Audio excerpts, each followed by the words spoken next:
Okay. Showing anything else. Fair enough. Ready? Yeah, he's about to go to it. It's on. Yeah, he's giving the link to Owen. Hello? Hey, how are you?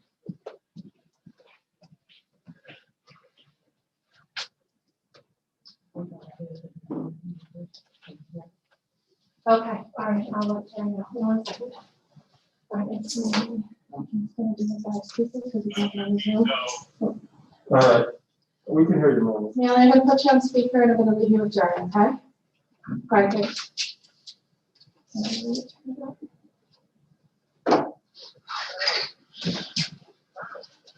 Assuming we're ready to go, we'll come to it.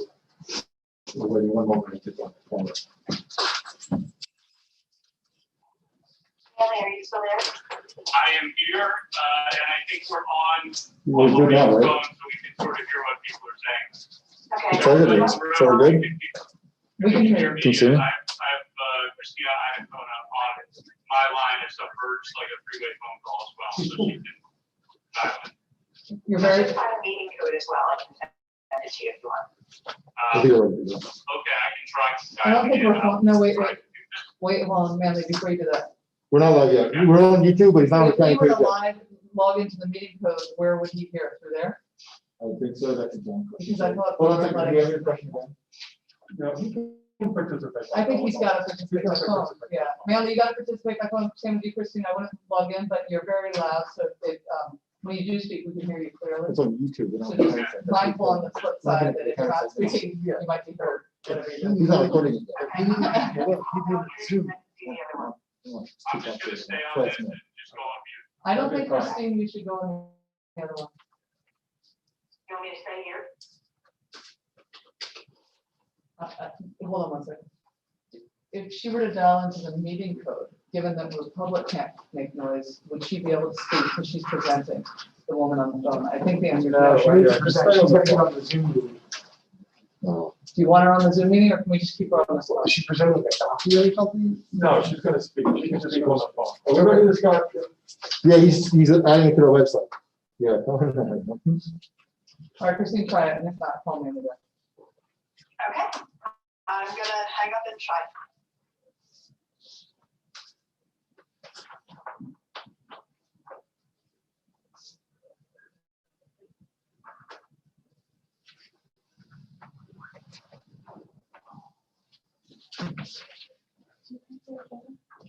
No, thank you.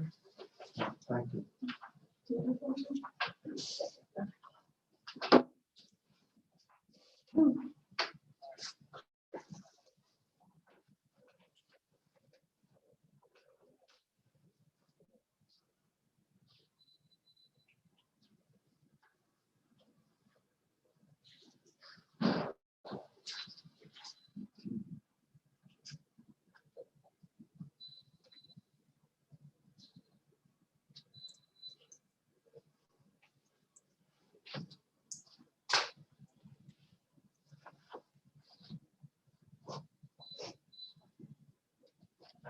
So we maybe just start and when it's, If you want to, you ready?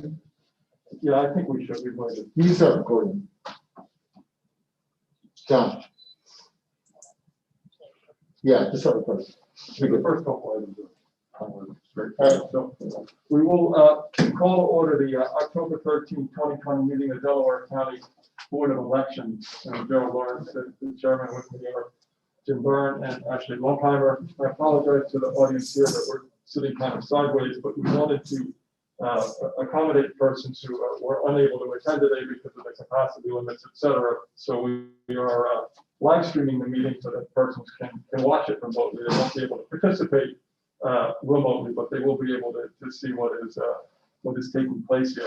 Secondly, Mr. Parks, our solicitor, had an emergency come up earlier this afternoon, a couple of hours ago, and asked if he could participate in today's meeting by telephone, which has happened from time to time, that even members of the board have participated by telephone, and I told him, given the circumstance, I thought it would be okay for him to participate by telephone since he could not be there at the last minute. So that's why he is on the phone.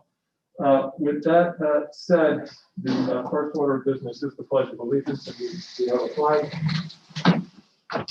Pledge of allegiance to the flag of the United States of America, and to the republic for which it stands, one nation, under God, indivisible, with liberty and justice for all.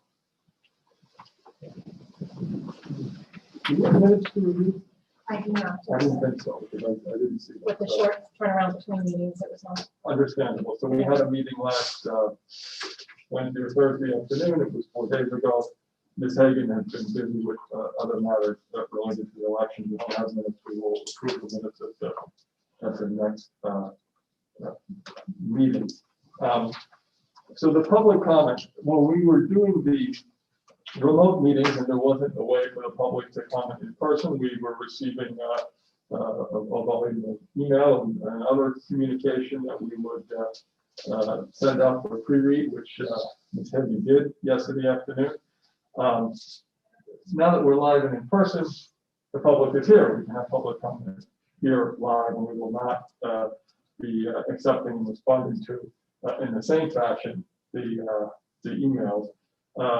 Historically, the board has gotten emails and letters and so forth, and we will respond to them. But I don't see a need to continue to have the remote access, since the public can come here and comment if they will. If anybody else has a different opinion, let me know, but it seems to me that's how we should proceed.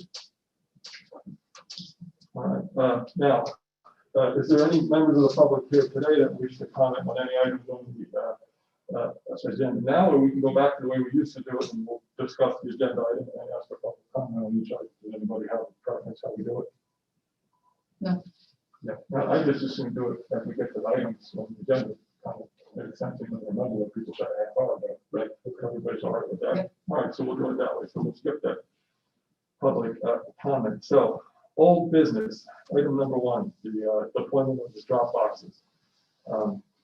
Ms. Jackson? Thank you, Chairman Lawrence. I did send a pre-read out yesterday evening, so I don't know if you want me to take a chance to actually walk through the pre-read, if you've had a chance to look at it and we start off with questions. I don't know if there's a preferred way that you would like to go through this. I just want to note for the public, in case anybody's being from public here, if I do look at my phone, it is only to look at a copy of the pre-read, and because that's where I have it right now. But other than that, I don't need her to walk through. It probably makes sense to do it, have a little summary so everybody knows what we're talking about. Yeah, maybe Someone should. a minute or two. Okay, great. So, so just as some background for everybody, the board had actually approved for us to deploy up to 50 drop boxes around the county, at which point we sent letters out to each of the municipalities asking for their agreement to place the drop box either on municipal grounds or in a high visibility area around their municipality. To date, we've received 34 total acceptances back on drop boxes, so we're very pleased with that. And we've been undergoing installation of the drop boxes for a while now. So the issue of the drop box itself has not been a bit of a challenge. I think what has been a bit of a challenge is trying to get all the surveillance equipment. And that's why I think it's important for everybody to understand that in this case, when we say the installation of a drop box, we're talking about a complete installation, including the drop box itself and the pole. There has to be a 12-foot pole 10 feet away from the drop box to have the right angle of surveillance down on the box. And then once that 12-foot pole is installed, there are 3 pieces of equipment that go on the pole. There's a router, there is a surveillance camera, and then there are solar panels so that we don't have to tap into the power of each of the municipalities. So our challenge has actually been getting all of the materials that we need all at the same time so that we can do complete installations.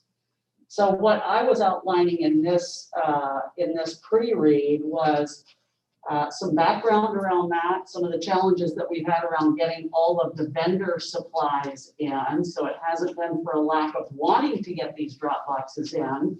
We just can't put them in fully until the solar panels have really done the bottleneck for us, trying to get all the solar panels in. So as of yesterday, we actually had 10 sets of solar panels. I have been made aware that the remainder of them should be in tomorrow, Wednesday. I'm keeping my eye on that to make sure that that happens. But Sorry, right Ms. now- Jackson, by remainder, do you mean 40? Yes, Thank 30 more. 30 more for a total of 40. We ordered 40 solar panels, knowing that we didn't think that we'd have 50 municipalities that would agree to the drop box.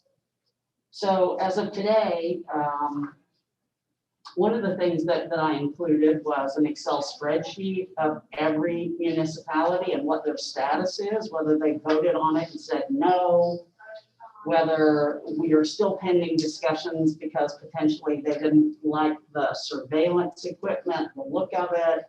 But for the most part, we do have 34 municipalities that have agreed. We have signed agreements. And the majority of them have had site inspections and pre-work done. And now, so that is really all the background that I set out. We have a construction company that's doing a phenomenal job of facilitating all of this. They're working as quickly as they can. And now Johnson Controls, who is the company that's supplying all of the surveillance equipment, is going to be running additional crews. I think 4 crews of 2 until we can get all of these surveillance equipment in for 34 complete installations. And then should we have additional boxes available and be able to reach agreement with some of these other municipalities, we would install those as well. So what I was really asking for in the pre-read was, and this was before I was made aware that all the solar panels would be available tomorrow. They've made promises in the past and not fulfilled, so I wanted to just make sure that I had my bases covered. So I was asking for, in the worst case scenario, if we did not get the solar panels, could we actually get approval to staff these drop boxes until we got the solar panels and we could get everything installed appropriately? Because we are looking at this really as a long-term investment in the county. And so that was the write-up. In a worst case scenario, should we not get any additional solar panels and we need to potentially staff 24 to 29 remaining sites, what that cost would be, how we would do it. And then also I put some information in here around the Dropbox surveillance, because we want to make sure that once the surveillance equipment goes up, that it is monitored by a live person 24 hours a day.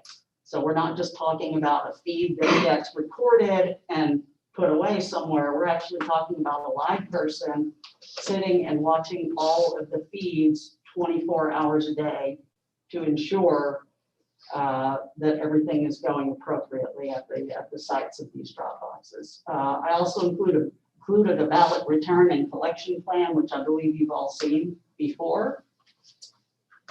So that is the background. And so if I just go back to what I was asking for was the ability to use human staffing at the Dropbox locations in the event of unforeseen delays in getting the solar panels, and also approval should the park police not be able to provide monitoring for the video surveillance for us to actually use an election board employee to do that. So those were the 2 things that I was asking for. Okay. I want to ask questions of Ms. Jackson, and then maybe have some motions. Okay. Can we go first? Mr. Jackson, there's a plan that's required, correct, by the Department of State regulations for our mail-in returns? It's supposed to be filed 45 days before. Yes, that's correct. Did we ever file that? Yes, we did. I had to ask for a copy of it a couple of times. There's a reason why I don't get a copy of it. I don't recall that you asked for a copy of I it. asked for it at 2 meetings. There's no reason why you can't get a copy of that. I didn't think so, but I was hoping I did. And that. Excuse me, Mr. Byrne, I'll also say as well that what I submitted to the state was the same thing that I sent out to you as a pre-read. I know that, Several but times. when you said that to me, and it brings it back to a good point. When you had that pre-read, I says, this is what is going to go in, or are we going to have a different paper that has a title on it that says, map, this is our plan? And you said, well, whatever goes, I assure you, you'll get a copy of it. I haven't gotten a copy of it. I'll get you a copy of it, but what I sent out as a pre-read is what was sent in. And was that timely on the 45 days? Yes, it was. And did we get any reaction from DOS as to our plan? Not that I know of. Okay. Are they aware of the changes that we're talking about here? I don't believe so, because we're really not talking about any changes than what I had put in the plan to them. Did our initial plan contain a description of the type of security or surveillance we were going to have? Yes, it did. Did it have the sites where they were going to be located? It did not, because we did not have the information at that time. Have we supplemented it since then? For the sites we know of? Supplemented the plan. Yes. I think under the regulations, we're supposed to supplement the plan if there's changes. I have not submitted any additional information. However, I've not heard back from the state that they've required any additional information. I would just ask it, and please, this time, I really would like to see anything that goes out on behalf of the election board. And I said this last meeting, it's got my name as a member of the election board on it before it goes out and it's filed. Okay? That's fine. Now, let's talk a little bit about your pre-read from this week. Who is MOR Construction? More construction. And where did they come from? They were supplied by our county procurement department. Okay, and they were to do some of the pad sites, is that right? They were, yes, they were to do some of the pad sites for both the drop box and pour some of the footers for the 12-foot pole. That's correct. How big is the drop box area? How big is the pad? Yes. I'm sorry, Mr. Byrne, just she is, this is not a courtroom or she's not a witness for that. So I do want to give some flexibility. You are basically conducting a legal examination. I don't know if she has the specifications, for example, pad. She can answer me. Okay, I just wanted You to gave cool me a it down a pre-read. little bit. This is a tight examination, and I appreciate they're all lawyers, but she is not. And she's not been prepped, and she's not represented by counsel, so. Ma'am, am I making you uncomfortable with any of these questions? I will tell you very candidly when I can answer a question, when I cannot. I cannot tell you what the exact dimensions of the cement pad are for the drop box. And how about the pole? I cannot tell you the exact dimensions of that. And what did Moore charge for doing that, those pads? Moore had categorized the Dropbox installations in I believe one of three ways, with the more complicated being, I want to say $17,000 to the least complicated being, I want to say $15,500. And so I took the average when I said $16,000. And you thought that'd be quite expensive, right? To be honest with you, I didn't really, I felt intuitively that it was expensive, but I didn't have anything to, Do you have your memo in front of you? yes, I'm looking at the paragraph under paragraph 2. I thought it was expensive, yes. Quite expensive, right? Mhm. So then you signed up for another agreement with Total Construction Inc., right? That's correct. And how much were they going to charge for the box and pole installation? I think I stated in the pre-read approximately $9,000 to $10,000. Okay. An average, because each one of the things that we've learned is each installation has its own nuances and small differences. Okay. But they're now doing the boxes, correct? That's correct. I mean, the pads. And we're hoping that that's going to be cheaper, like it's going to be $9,000 or $10,000, correct? That's what they stated in their statement of work. Is there any reason we don't bid any of this work? There was, so we actually did go to the county procurement department. We were told that Moore Construction was the company that we should be working with. Once I saw a statement of work, I think there were a number of us who felt like it was expensive, and so we wanted to go out and see what other options were available to us. We did speak to a number of other companies. It's a large project, and a number of other companies said that they wouldn't be able to take the project on. And then we found TCI, and that didn't seem to be a problem for them. Okay, so just so I can appreciate you wanting to explain it, but it's not, is it? There's no bid specifications, it's not put out to bid. I'm gonna object. I mean, are you in the procurement office, Ms. Jackson? No, Do you handle the procurement? She just said that she You does don't not have handle the the right to object. Well, I know, but this is the way it's going, and I just want to be clear. She said that she is in the She can procurement either answer office. my handle- question. Okay, well, She said to me, if she feels uncomfortable, she'll tell me. no, from my understanding, this was not put out to bid, but we were told to use Moore Construction. Who told you that? Mike Madden. And how many sites is Moore working on now? They have a total of 8 sites that they were completing. Okay, and are they gonna, and Unfortunately, they ordered the wrong poles for the installation, so they've been delayed in getting their 8 sites done. So it's probably a good thing that we went on to use TCI. So Moore is actually completing their part of the work, I believe, Thursday, because they're not getting the correct poles in until tomorrow. okay. Now, TCI is doing how many for between 9 and 10,000? 34 minus 8 is 26. Who's Johnson's Controls? They are a vendor that the county has worked with on with security equipment. And are they the ones that are going to provide us with the routers and the cameras for this?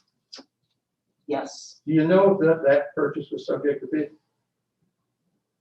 I believe it was. Do you remember when? It was, I want to say, don't quote me, but I think around 6 weeks ago. And this was the lowest responsible bidder, Johnson? I don't recall if they were the lowest, but they were the ones that could actually get us the equipment that we needed. And when we looked at their prices compared to the others, they seemed to be right in line. And now they're having a problem with what, getting solar panels, is that? They were, again, it's my understanding, they said that they would have all the solar panels available tomorrow. Now, under your next paragraph, I'm on page 2 of your report, if you have it. I didn't really understand this first sentence of number 1. It says, I have instructed Johnson Controls, who we know are the video people, right? That's correct. To install the 10 complete sets of surveillance equipment to the following municipalities based on size of voter population, right? And I don't see anything, was that something that was attached? You said to the following municipalities. No, some of it, Mr. Byrne, was, I had to make a fairly quick decision on where we were going to put these 10 sets, because we would like to get these 10 boxes up and running as quickly as possible. So I took a look at the map where you can actually see the size of the counties. Right. You can see the proximity of the nearest voter service center. I took a look at party affiliation to make sure that we weren't being unfair to one party or the other. And I also looked at geographic dispersion across the county to make sure that we weren't loading up those initial 10 in one part of the county or the other. That seemed to me to be a fair and equitable way to look at it. We had a board meeting last Thursday or Wednesday, I believe, didn't we? Did you not think this was the important stuff to bring up to us now? Mr. Byrne, this is happening on real time, so a lot has happened since last Wednesday. The the rest of that sentence goes on to say, whether or not a voter service center is in close proximity to the municipality, achievement of an equitable distribution along party lines and geographic dispersion. Is that right? Yes, sir. So what does that mean when you say whether or not? Maybe I didn't word it appropriately, but for instance, we have a voter service center right here in Media, so you'll notice that I didn't choose Upper Providence or Nether Providence or Rose Valley to put a drop box in the initial 10, because I felt like it would be an easy drive for somebody to drive right here to the voter service center. So if you had a spot in Chester, would need a second spot in Chester? So there's a stadium. I think that's comparing apples and oranges, so. Okay.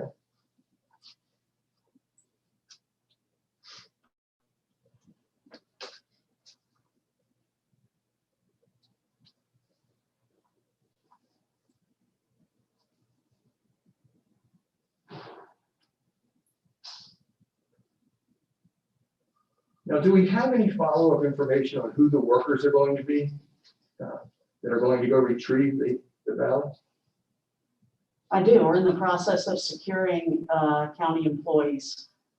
Would you agree with me that under the DOS regulation, that's something that the election board has to approve?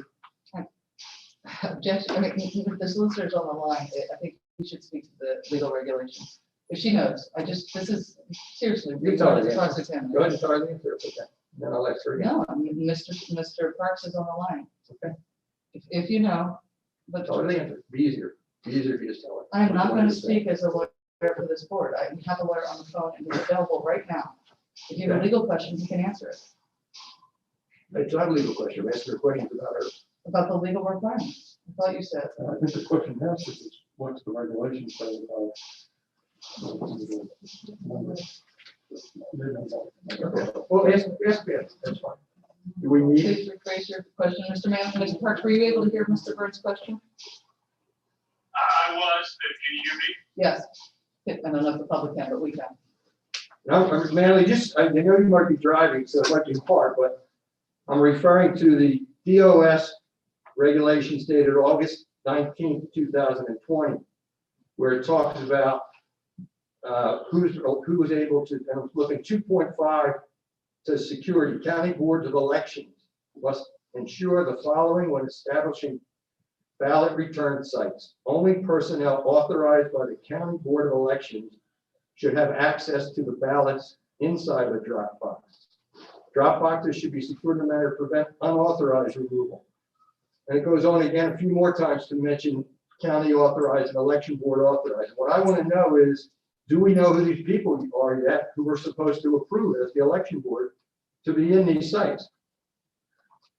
Well, I read that provision a little differently than apparently you do, because my reading of that provision would be that the board could approve the bureau to have bureau staff or those hired by the bureau Sure. handle the ballot retrieval, as opposed to an individual by individual human being, this person, Joe Smith, Jones, Johnson, whatever.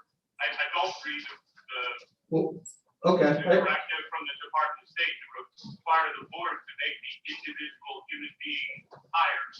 Okay, It well, needs to authorize the bureau to, or authorize the director of elections operations to make those hires. Or, for example, if there was going to be a third party hired for that, which is not my understanding, obviously the board could potentially make those arrangements as well. But here, I think it simply could be authorizing the plan and the general proposition as opposed to the individual human being hires. Okay, and I'm okay with all that, except I'd like to know who it is. Nobody will tell me who it is. I mean, if you look at the memo, let me just finish. I believe the memo does specifically address No, it doesn't. the individual, it goes towards the end of the pre-read. And I believe this has been part of the Dropbox proposal pre-reads going back for probably a month or more at this point. Who the people are who are going to be retrieving the ballots have been identified consistently throughout. And with all due respect, I'd like you to find where that is. And I'd also like you to take a look at 3.1 on ballot collection at ballot return sites. In the first paragraph there, it says ballots should be collected from ballot return sites only by personnel authorized by County Board of Elections and at times determined by Board of Elections, at least every 24 hours, excluding Saturdays and Sundays. And I still don't know who these people are going to be, where these spots are going to be, when these spots are going to be open. There's no list online about any of this. And I don't want to be the one that's saying, okay, approve thing, and we can't even get it done in time. This is what I've been complaining about. Well, I think, Well, if I recall the list that was circulated with the pre-read yesterday, I believe there were 34 ballot return Dropbox sites identified. Plus, we have the 3 voter service centers that are already approved. In terms of the plan to pick up the ballots, the proposal all the way along has identified, I believe it's supervisors from community services, but I know that Ms. Jackson can correct me if my recollection is wrong on that, but a group of people have been specifically identified. The proposal is that teams of 2 will be in charge of the ballot retrieval, that those teams of 2, and I believe it's going to be 2 to 3 teams of 2, will retrieve the ballots daily from the ballot boxes. Now, I think that satisfies all of the requirements you've just identified from the Department of State guidance. And, so I don't really understand the issue that you're raising, because I think all of your questions have been answered in the materials. No, because let me just go on that, because I'm looking back at her memo now, Ms. Jackson, I'm sorry. And I'm looking on the last page, and it says, on election night, we will employ the following method to close the boxes by 8 p.m. Employ a cadre of Delaware County workers to staff each ballot box by 7:45 p.m. and lock the slot inserter at exactly 8. After the closing of the polls, the same ballot retrieval teams would collect the voted ballots, complete the same security procedures and chain of custody paperwork, and deliver the sealed bag to the Bureau of Elections in Chester. And what I want to know is who's the cadre? Is it a cadre from the Election Bureau? Is it a cadre from the prison? Where are they from? That's all I want to know. My understanding, Ms. Jackson can speak to this, but my understanding is there are people who are going to be hired by and trained by the Election Bureau. Yeah, but the election's 20 days away. Are you asking for a staffing list? I'm confused. Yeah, I'm asking, because if I have to, if the regulations undoubtedly say it has to be people that are approved by the election board, I want to know whether I'm having, the Pope going out to collect things, or I'm having Charles Manson going, or somewhere in between. Okay, go ahead. I think this, that I think you have to, I understand your point, Jim. You want to see the names of the specific individual, but I think you have to read that in context with all the other areas of the code where it says, for instance, we don't get a list of who the tabulators are and vote on. This person can be a tabulator, that person can be a tabulator. We direct the staff to hire persons to be tabulators. We don't vote on who's going to work in Marine's office and take absentee ballots over the counter for the last 20 years. Yeah, but we direct the staff to hire people. So this is, this is the same it's thing. really a lot different, Jerry, because you've done, I'm sorry. More or less, I was screwed up the same point, but I want to be more forceful. I'll let you go, because I want to get out of here. I disagree with you wholeheartedly. I mean, this is a whole new thing, and there's a lot of questions on security with these boxes and how it's going to work. And people have gone out and given out these regulations and done these things that, even I tell you, I don't think they're law, but I think they're regulations, and at least we should abide by them. And it would be a whole lot easier on me and a whole lot easier on everybody else if people would just give me answers to things. I mean, I try and get answers to things, I can't get anything. Well, I think When I ask for stuff, I don't get it. let me ask you this way. Ms. Jackson, as you sit here today, do you know the names of the persons who are going to go around and collect the information from these boxes? I was just having a discussion with our HR person before this meeting, and she was putting that list together for me. Okay, but so the answer to the question is, you sit here today, you don't know. Them. No, I You don't don't. know who they're going to. So, You have a plan. That Yes. the county is going to hire persons to do this, and you're identifying them as we speak. So I don't think Jim is. So we're 20 days out, Jerry, how are we going to get it? How are we gonna investigate what these people are? We're gonna run background Well, checks? I do not want to be involved in a whole personnel decision. I don't think that's appropriate. Categorically, she I said, think you're charged with it. no, she's, I think who are they you're going to be? charged They're with going to be people hired by the county. Categorically, she's answered the question. I didn't hear the regulation saying that the Board of Elections has to approve the individual staffing names. No, it doesn't, but it says. It doesn't say that, and It it's- says authorized personnel, authorized by the election board.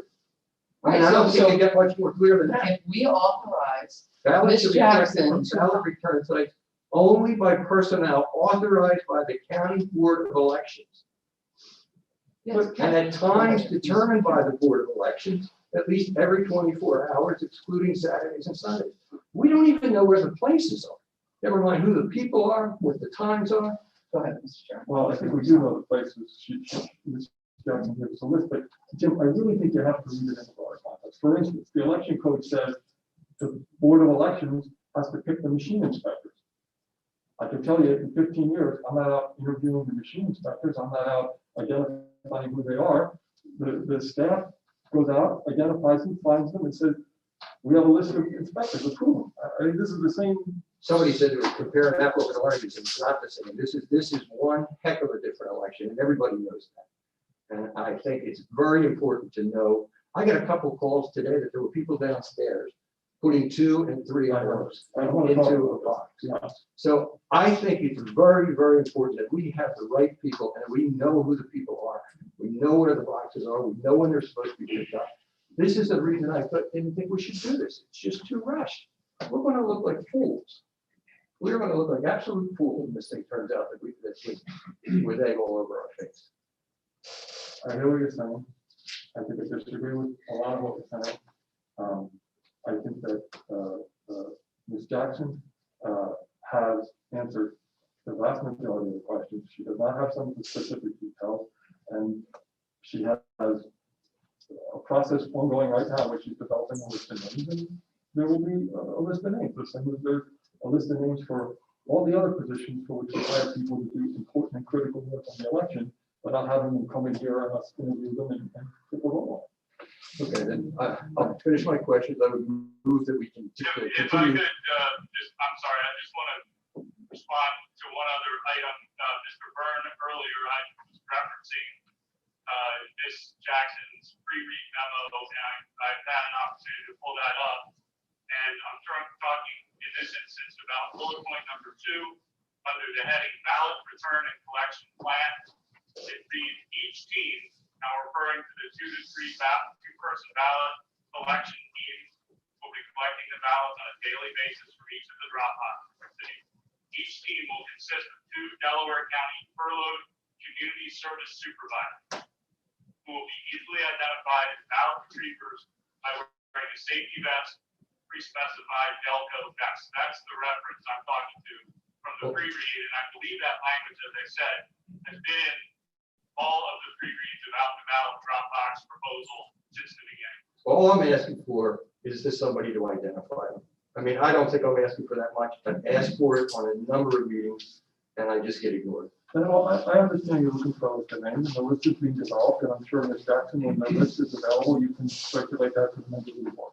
I moved the table so we get the list together. We have an idea of who the people are going to be, where the boxes are going to be, and what times they'll be operating. I don't think there's a motion to be, I've made a motion to table or continue. there's nothing before. She's doing it before. I thought you gave a report about approving the people at the place. Maybe add a little bit. We Okay. haven't moved any questions. Okay, then you're right. Not for Okay, report. I'll wait until she makes the motion. Well, She won't. make the motion. yeah, but,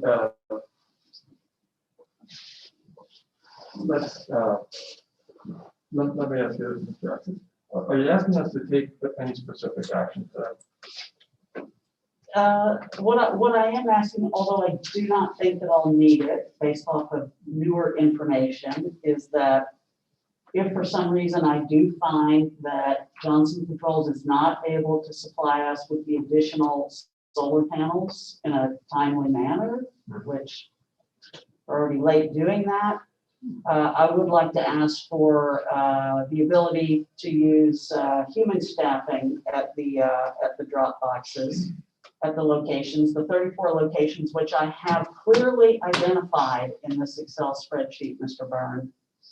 I'd like the opportunity to use human staffing at those Dropbox locations. I laid out the staffing needs, the potential costs. So I would look for approval for that, as well as if the park police are not able to provide 24-hour monitoring of the surveillance, that I can use an election board employee to do that as well. Okay, so, let me try to simply state it. You're looking for, in the event that the electronic monitoring equipment is not available, authorization to use either the park police or election board employees to monitor these boxes. I think there was a conflation. Yeah, That's why I One was- wanted to state- I wasn't sure I understood what you were doing. I apologize. So the first one is, should we not receive the solar panels tomorrow or in a timely manner to use these boxes the last 2 weeks before the election that have the ability to use human staffing at the Dropbox locations Okay, over and above the 10 that will have surveillance equipment? So that would be approximately 24. okay, And then the second is if the park police are not able to provide me with a single person to monitor the video feed 24 hours a day, that I can use an election board employee to do that. okay. Yes, Mr. Chairman, I have a question for the first one. As to the first one, the solar panels, you said you don't need it for the 10 because they could work if there was a glitch, if we found out that one of the solar panels got hit by lightning, if a tree fell on it. Do you think, because I want these boxes open, I voted on them, I want them open, I know you all are working super hard to get them open. And by the way, the public is many members of the public are very anxious to have them open. So do you also think in the discretion that you're asking to use human surveillance if necessary, it might make sense to also include that as a backup if a solar panel didn't work for a period of time? Yes, So I that do. I do. Okay. So I'd like to modify that request. So, on the first item, we'll do one at a time, I think it's.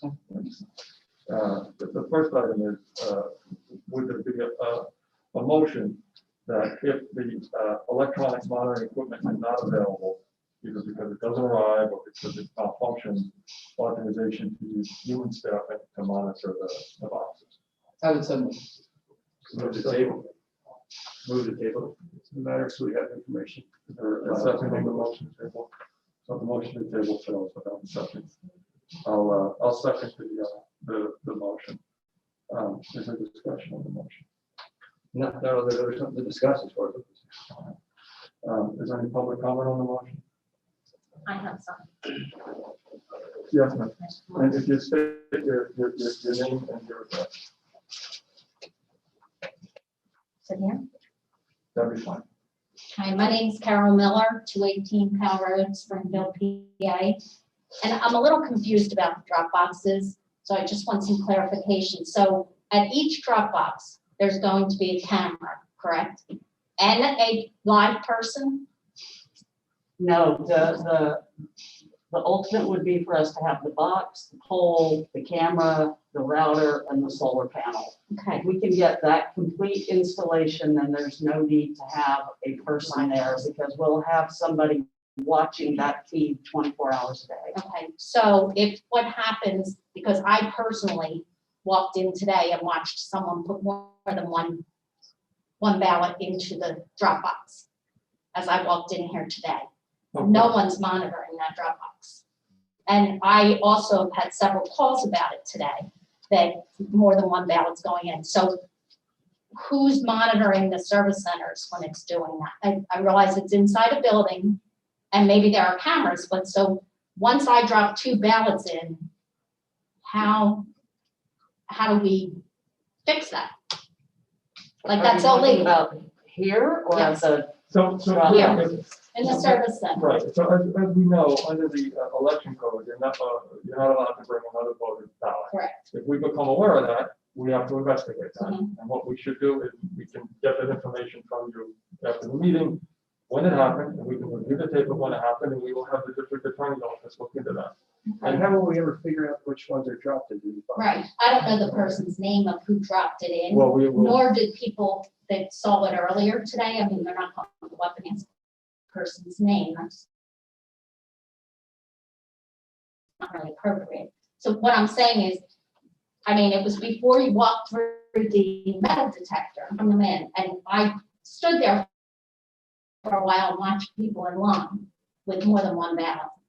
Now, it could be their husband, wife, whatever, And, but either way, you know. no one was handed multiple times that needs to be filled out if you're gonna hand in someone else's ballot. that- There's no ID, there's no one standing there.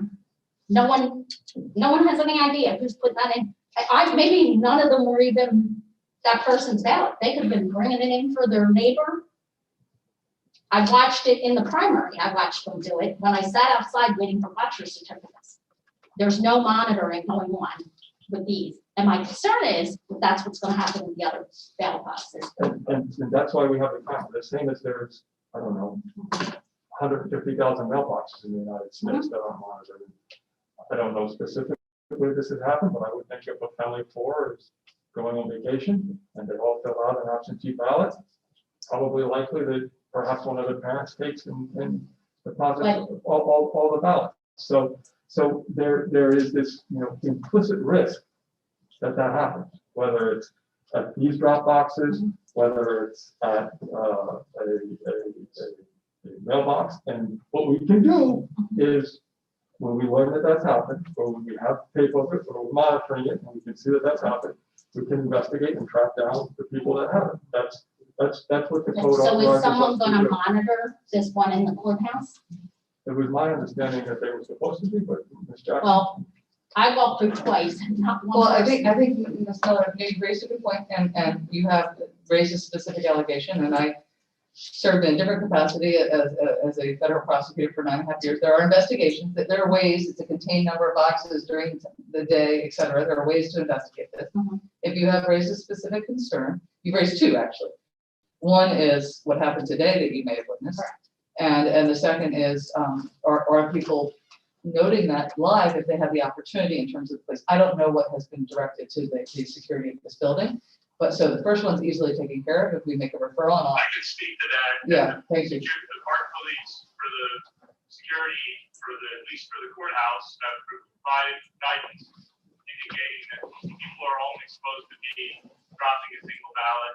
And should they observe that someone's dropping more than one ballot, they're to notify that person that they're only entitled to drop the single ballot, their own, and with the exception of if they're returning a ballot for disabled voter with the appropriate authorization. So that is the directive that's gone out to the park police, who are monitoring the security desks right where the drop box is. Now, if their attention was diverted for a minute, it's possible that somebody was able to avoid their notice, but those directives have gone out. how do we get the tape? Like for today, we know there's been a couple that it's happened. Do we preserve that tape? I mean, Well, what we should do, Mr. Parks, why don't we do what we always do when we hear of a violation, that you will work with the CID and the district attorney's office to make sure they get that tape this afternoon, and they'll begin an investigation, and we can figure this out. Sure, So- absolutely. Sorry, I have another question. So is someone monitoring this camera all day? Who's Yes, watching? they will be, yes. Are they now? Because there's a line outside of people voting. Well, I think what Well, Mr. Parks was saying is the one in the courthouse, the park police that are a couple of feet away from it are instructed to monitor it, but there's also, is a camera, so. Yeah. Based on what she's saying too, that these park police officers are busy tied up doing things. There's nobody assigned directly to the ballot box. That's what she's saying. So you have to have somebody directly involved with that drop box to monitor who's dropping what. That shouldn't be the officers' jobs that are at the metal detector trying to worry about somebody bringing a weapon in compared to somebody dropping. There should be somebody assigned to that directly. And that's the problem. Somebody isn't. And when somebody on the Board of Elections asked about it, they said, well, I don't know. Okay, that is an excellent point. Ms. Jackson, why I don't you can work with tell the you park right now, police my to make wife sure that just walked through the door and the guys are standing by the metal detectors, but there's nobody monitoring the box. The box is sitting off to the side all by itself. And I, So you guys are opening yourselves up to some serious fraud issues here. Well, Ms. Can I Johnson, ask why for don't those we speakers' names? work, Yes, I agree. yeah, you know what? We're I gonna have was- to do that. I was- Thank you. I was like, well, you're right. I'll be coming up to make comments. I'm not, sorry. Okay, one moment before you continue. So what I'd like you to do is to, today, work with the park police to have someone specifically detailed for each of the boxes, the box of each entrance, to watch that box and not be distracted by other. I will do that. I'll take a note. And Mr. Chair, I mean, to the extent we're discussing whether there should be some discretion, if the park police is not available to do it, they don't have the staffing to do it, can we then include in the motion or make a separate motion to have it again supplemented by county employees? That's an Or important. board employee, Yeah. yes. Okay. My next question is, when will a list be published of where these drop boxes are gonna be? Our hope is that by the end of this week, Thursday or Friday, we'll have that list published on the website. Okay. And so there's not gonna be any live person, just the camera. That's So if we get a phone call saying, oh, we watched someone put 2 things in the box, people should know the time and all that, so that the We can investigate. video That can be would be reviewed, helpful. correct? Okay.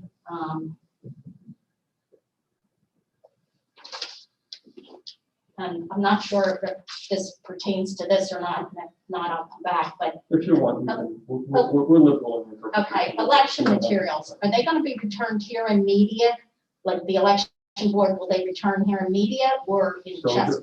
if there's a plan underway, Okay, it is not finalized yet, but okay, I mean, obviously, so I want to explain this to you. right. There will most likely be 4 spots. Okay. If you And want the people county, will, geographically, it will be assigned based on what Gotcha. municipality you're in to go to these different spots, so we don't have the, you want me to ask all my questions or we? whatever you'd like to do. The other, so for watcher certificates, when and how will we know if people request them when they're ready? Because I have called the election bureau, no offense to Lorraine, I know she's very busy, but I waited on the phone for 14 minutes today. And then a gentleman got on and he had no clue what I was talking about. I know today that Ms. Hagan's aware of that issue, and she Oh. earlier this afternoon sent each of the party leadership her personal cell phone number to give you a direct line to. Oh, in order to get okay. those. Which you've had for years, so Uh-huh. you know that number. Yeah, but I would not give your number Yeah. out. No, I'm not asking I mean, if it's anyone. But No. if you need to get her to find out what certificates. Right, I mean, generally our leaders pick them up, not me. Right, I and don't they've always personally- just come and picked them up. They've never called ahead and said, you know, are Right. they ready? So I know, it seems to but be a it's a whole change different world. from the yes, so, policy, but yeah. You know, And they were Um, also only just submitted the end of last week. I know the couple of leaders you had called were ones that were only submitted on the 8th. We've right. never been able to turn around that many watchers in. a Yeah, couple but of there were days. some submitted September 26th. Yes, and they're ready. Okay, that was one of Yeah, my but then my questions. email, it said that I was gonna send to each party chair twice a week a list when watchers are. Okay, I didn't are see your done. email, I was, Mhm. okay. And the training dates for the election board workers, do we know when that'll be published? We should have that by the end of this week as well, but I will also tell you that there's a tremendous amount of material available on. I did see that, yes. Okay, But a lot of them, you know, a lot of our workers are elderly, and I've had quite a few calls, people saying, I don't have internet. So, you know, so will there be any live training? there will be some live training. The live training will pertain primarily to the equipment, how to put the equipment together, as well as some of the drop-off procedures. So there will not be live training that covers the gamut. That's why we went to such great lengths to Right. put professionally made training materials that will be sustainable over the years. So that's all available. I would recommend doing poll worker parties, watcher parties, where people can get together. If somebody doesn't have a computer, can they get together with somebody who does? Okay, and then finally, for watchers, so we're permitted to have watchers, obviously, election day. What about for the canvassing and tabulation, the provisional ballots, all that? Should the person just bring their watcher I can address certificate? that. Yeah, well, The this election is code the same contemplates we always have, the election code sets out that the party, each party's allowed, and I forget the exact number. but Right. London, Mhm, we're gonna do it the same way we always have, mhm. following the election. code. Right, but I mean, I don't know where the count's gonna be for all that stuff, I guess that'll come out afterwards. Have we finalized, I mean, we're That gonna was do part it, of our last board meeting, was the It's all set. notices that were to be Yeah. advertised, and the count will occur. Tabulation will be Right, done in the warehouse, tabulation. and the actual count, the scanning and all will be at the wharf. Okay, okay. And then last question is, so I noticed on my way in here, there's a table out there with political material. Are we allowed to like electioneer on county property? I have no idea what you're talking about. There's a table, right, as you walk in this raceway or walkway into the government center building. Outside the building? Yeah, there's a table I do too, I came on the other way. with election signs. On the property or on the sidewalk? I didn't, It's, well, it's on the bricks, so I guess that's the property. Yeah, But not inside the building, I think. It's not is what inside the you're trying to building, say. You're- but I didn't know if, are we allowed to set up a table and do that? But it's kind of as people are walking into the, when they walk in. I have a picture of it. The table is offering free merchandise for registering. Oh, is it? I'm sorry, Okay. I lost you. I heard my name. I didn't. So there was a question about what the rules are about electioneering at the courthouse, in and around the courthouse and outside on the street. I don't know if you know the answer offhand, but we should get that answer. We do have a policy unless someone points me to something that is, that renders our policy inconsistent with some law that I haven't identified yet. I would stick with our policy. And the policy is that people are entitled to electioneer, if we use that term, in public space in an orderly fashion without causing any degree of, without causing voters to be fearful or concerned for their health or well-being by passive electioneering, as long as it's done in a reasonable way, and as long as it's outdoors, is not prohibited under the existing policy. How about if there was a suggestion that there's something being offered to these people, gifts being offered to register?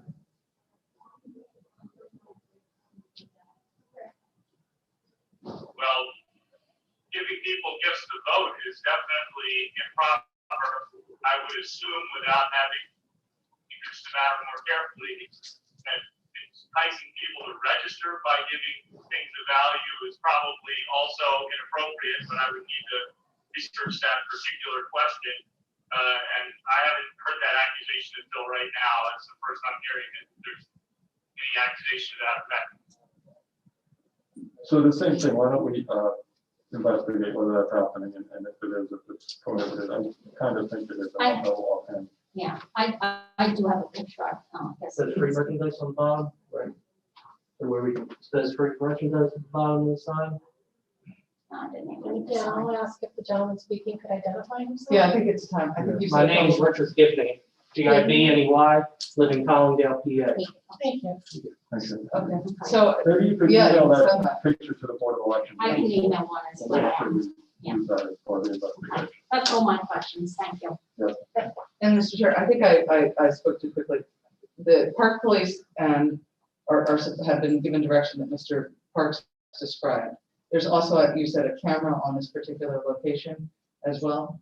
So I don't want to amend to try to double up on those two obligations if necessary. So I think your instructions were correct to say to the park police, they can staff it, but if they can't, we have a camera on there and the district attorney's office can investigate the same way they would these other locations. So I think that, Mr. Parks, that complies with the law, right? The surveillance. camera. Yes, it does. Thank you. All right, so to review where we were, we have a motion on the floor, it's been made and seconded. That if the electronic monitoring equipment isn't available, that the board staff is authorized to use human staffing at the boxes. I want to make a comment on it. Additional comment. So my comment's referring to the use of the park police. I mean, for me, that's considered a police officer, right? So like they do patrols around the county property and everything like that. Aren't police not allowed to be involved with polling stations due to voter intimidation? So in that case, the constables are the ones that are allowed to staff these polling places. How come they are not going to be given a phone call saying, hey, we got a camera that's down. Can you go staff this location and secure it for us? Or how come the constables can't be used? I think that's a good question for Mr. Parks. Sure. Well, for one thing, the ballot drop boxes are not considered polling locations by law. And so they're treated differently, and the police prohibition associated with the polling place wouldn't apply to a drop box. Well, we noticed that because there's multiple boxes on top of You can't police see it, stations. you can't see You can't see the circus The ball. issue of the police is, intimidation is an important one to keep in mind, and obviously we're trying to be trying to ensure that people are able to vote without fear of intimidation.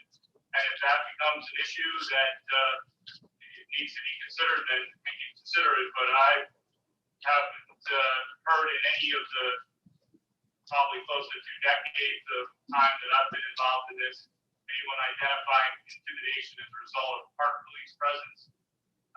But that's something we can certainly remain aware of. Again, I think the legal issue is that these drop boxes are not considered polling locations, nor are the voting service centers.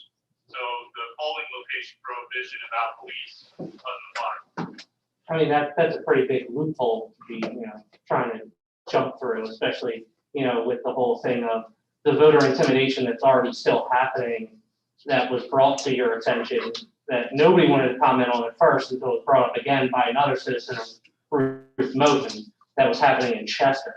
So with the refusal to comment, that's kind of like you understand that there's intimidation going on, but you're not willing to, reach out to fix that. So, Yeah, one thing, I didn't follow what you were saying about Chester. We'll get to that in one moment. Well, regarding whether or not they're polling places, that plays out in various other aspects of implementation of the election code. I use the word loophole. I would disagree that that's really the appropriate word. I think the code makes a very clear distinction that the voter service centers and drop-off locations are not polling places because of many other things in the code that would apply to the polling place that specifically don't apply to that. but the boxes are also supposed to be available 24 hours, are they not? That's part of that, and then some of the boxes are actually in locked buildings that aren't able to be accessed by the public constantly, from what I understand. This is why, another reason why the public is There's asking no for obligation locations. that the drop boxes be available 24 hours. Yeah, I wasn't aware of I that. wasn't- So, That's the whole reason for the drop boxes, is for them to be available 24 hours for the public to use, no matter what time of day, to do this. That is not correct. The Department of State guidance is very clear that drop boxes can be open for less than 24 hours. is there any other public comment? On this matter? Got a question, Yes, sir. couple. Name's Paul Sandman, I live in Drexelville. Well, what was the last name? Sandman, S-A-N-D-M-A-N. Thank you. Sorry, I sit down, I'm having knee surgery tomorrow. I gotta admit, guys, I've never been to this kind of a meeting before. Kind of disturbed with what I'm hearing. How can a drop box for voting not be considered an official polling place That's a question. for the by law? I mean, Yeah, you're I the wrote the election law. board, how is that legal? Well, I don't write the law, the legislature writes the law. Right. I understand that, but how can that be legal? I would only add to that this very issue was presented to the Pennsylvania Supreme Court within the last 4 weeks, and a number of federal courts in Pennsylvania. And the uniform conclusion of all the courts that have considered the question is that drop boxes and voter service centers are not polling places as defined under the statute. So then, if that's the case, then how can any vote put in a drop box be a legal vote? The same as a vote put in a mailbox. is a legal vote. It still doesn't make any sense. if one of these, let me ask you this question then. The box is full when you bring it in. Is there anybody counting the box to verify the number of votes is in there versus the number of actual registered There's a very voters in the detailed chain communities? of custody paperwork. I'm not talking chain of custody. Oh, sir, you asked the question. People retrieving the You ballots. cut me off. You can't see. Will then be, those ballots will then be checked in. All of that information will be reflected on the chain of custody paperwork, and we'll be able to track That's each fine, batch of but ballots to each ballot box based on that paperwork. that's fine, but let's say you got a box that's full of votes. And when you tabulate the votes that are in there, doesn't matter who they're voting for. But what if you got 150% votes cast?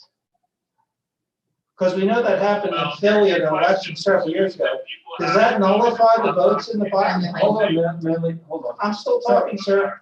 Sir, you can make your comment, and when you're done with your comment, then you're I done with wasn't that. finished. So you finish, and when you're finished, you say you're finished, and then Mr. That's Clark fine. responds, okay? Okay. Go ahead. But if it turns out you got 150% voter turnout a box, what happens to all those votes? Because obviously there's 50% of them or a third of them are fraudulent. If you have 150% turnout. So what's the guidance on that, or what's the rule on that? Because you got cameras watching these places without personnel. Who's checking the cameras? Who's monitoring the cameras 24/7? Can anybody answer that question? Do you have anything else, sir? When you're No, done with all your I'm questions? asking a question. I'd like an answer. You're gonna ask all your questions, and then we'll answer all your questions, so I don't wanna cut you off. Do you have any other I'd questions? like an answer. Is that it? Yeah. Okay. So you asked, as I understand it, you asked two questions. The first question had to do with the number of votes cast exceeding the number of registered voters. Correct. And I think that there may be a misunderstanding in the question, in that you can return a ballot to any drop box in Delaware County. So in your example, let's say we issue 100,000 mail-in and absentee ballots. Obviously, if a drop box had more than 100,000 ballots in it, that would be. You're sending mail-in ballots to everybody. Sir, Hold on, sir. I'm having a conversation here. Sir, We're no, sending you're not mail-in having a ballots. All right, go ahead. You asked the question. Finish your You answer. asked all your questions until we had no more questions. Then Well, you you're interjecting, and I got a response to it, that's all. You don't have to respond to it, sir. You Well, asked the I'd like question, to. and I'm responding to your question.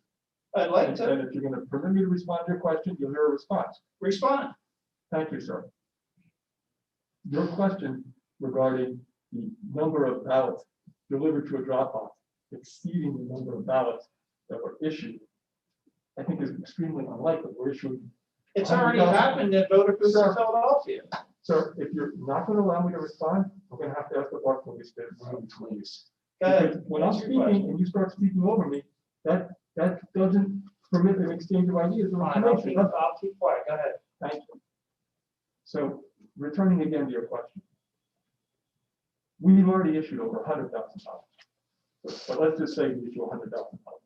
If the number of ballots we get back exceeds that, then there might be an issue. But it's not as if you have to return your ballot to a specific drop box. You could return your ballot to any drop box in the county. You could return it to any mailbox. You could bring it to any of the voter service centers, whether here in the courthouse or in the Philadelphia. So it's not as if a particular box is only available to receive a certain number of ballots. You could bring the ballot anywhere. So obviously, if there was more ballots returned than that were issued, that would be very significant. But there's, and we don't necessarily have time to go into all the details because we've talked about it in other meetings, but there's a number of safeguards built into the process in that the ballots are unique, they have identifying codes on them, there's certain numbers issued, there's ways to check in the event there is a duplicate ballot, and the duplicate ballots can't be counted because of these checks going into the system. Now, I'll admit, if you interrupt me so many times, I forgot what the second question was. Well, that was the ballots, but my, you know. The second question was the 24-hour monitoring of the video. Which isn't 24 hours. Well, right, but we went over that earlier in the meeting about. Yeah, but what you didn't go over was who's monitoring the videotape. You said you're gonna check with the Park Police. What you didn't say was who's gonna monitor the video, who is monitoring the video? Can you Is it repeat being monitored, or does someone have to pull a tape and look at it? No, so we are making sure that the video feeds are being monitored 24 hours a day upon deployment of the boxes. So there is someone actually watching it live? Yes. Okay, well, then they should have There will seen the be. person putting in They're multiple not ballots. deployed. Sir, they haven't been deployed. She's talking about the ballot boxes that haven't been deployed. That's. The one's been deployed here, right? The ones that are Right deployed here, here, we that's what I'm discussed that. referring to. That one we've already discussed. I think Mr. Chair said he was going to. You discussed everything but who's monitoring the video or if it's being monitored. You just said there was a video, but no one said anything about whether it's being monitored. Sir, look. Those boxes are being monitored by the Park Police. From the information that we learned here today, we directed that the Park Police more actively monitoring those. Is someone monitoring the video? That's what I'm asking. Sir, would you let me finish?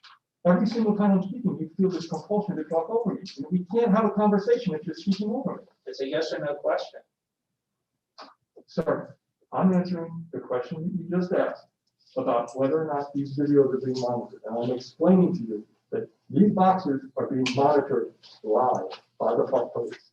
That Correct. perhaps not as well as some persons would like them to be monitored. And we directed the staff today to take action to make sure that they're done and monitored. Secondary to that, because these two boxes, the only two boxes that we have right now in the courthouse, are also monitored by the video equipment. But that is not the active monitoring of the boxes pursuant to the. Understood. My question is someone monitoring the videos? That's a yes or no question. You haven't answered that yet. Because the video cameras that you're talking about to monitor the boxes that are deployed out the county haven't been turned on yet because those boxes haven't been put out. So boxes in the cameras courthouse- are not turned on, is what you're telling me? The cameras for the boxes that have yet to be deployed are not turned on. Okay. I'm talking about I'm not talking about the ones not deployed. I'm talking about the ones here in the courthouse today. They're monitored by the Park Police. There's a big room downstairs with a big wall monitor that they look at. Okay. But those aren't the Then the cameras. answer to my question was yes. Those, no, it's not yet, sir. Those aren't the cameras that are contemplated by the plan, because the boxes that are in the courthouse are being monitored live by the Park Police, not via the camera. It's incidental that they happen to be here, that there's cameras. But when I walked in, the park police were there, but they were not actively watching the thing. They were busy doing other things. You and others have brought that to our attention. Okay. So the question regarding the monitoring video mice, you said they're also being monitored by video. Okay, so my question is, who is monitoring the videos? Then you just turn around and say, well, there's a big wall downstairs with all the cameras and people are watching. Okay, but we just went through 15 minutes worth of discussion on this thing about the videos, and all you had to say is, yes, it's being monitored. I said And you didn't do that. You did not. Okay, thank you. Thank you for your time. Thank you. Is there anyone else with public comment? Yeah, I'd like to see. Yes, sir. My name is Wade Balzone, I'm from Concord Township. I'm concerned about how long has the public been dropping the votes off? Just on today's strike? What was the first day? It was earlier this week. It was last week. So like for several days, I know what the election code requires as far as you bring your own ballot in, you drop it in, that's all you're allowed to do is bring the one in. That's to ensure the integrity of the process, so you don't have multiple people bringing other people votes in. There may be circumstances where, that Mr. Parks referred to, where there may be authorization given to somebody who has a disability that could have it. I understand, but he's saying, no, But we know that this has been going on now for several days. Whatever it is, whoever's been dropping off other ballots may have been in violation of the election code by doing multiple ballots into the box. Now, we know that that was the law before this all started, before we started the public dropping off the votes. And there was nothing done to monitor what was going into there from that point where it first started, whenever the first drop box ballot was put in there, up to right now and whatever's going on downstairs right now with respect to multiple vote potentially. And I can tell you this, I come into the courthouse on a regular basis. First of all, the line was somewhat new and it was sort of, what are all these people doing? Okay, now I know what's going on. But then I watched what was going on. A lot of people were 2 and 3 coughing them in there. And I happen to know what the law requires as far as that. And you knew what the law required with respect to that, when this whole process started last week, I guess it was. So we have all these ballots up to this point, however many there are in those boxes, and I know you haven't looked at them like that, but there's a number, you'd be able to know how many were in there. We have violations of the election code that potentially, that we're just now going to enforce. And I know, listen, believe me, I've been coming to this courthouse for 43 years. The park police have so much stuff going on. The last thing they're looking at is whether somebody has 2 or 3 ballots. Maybe it's going to change now, but what happened in a week and a half or whatever it is that this stuff is going on? That's water under the bridge, and we got issues with that. I mean, we know what the scuttlebutt is with respect to possible alleged fraudulent activity with respect to the multiple ballots, and we know what all this is all about. And I'm just concerned that we're just now getting to that issue. That's point one. Point two, I'm concerned, I had a judge of election from my area, spent 6 hours from the time that he got to the courthouse, dropping off our results, to the point where he came home at 1:30 in the morning. We know the polls closed at 8. He got in line and we had 8:45. I know you guys are aware of this issue.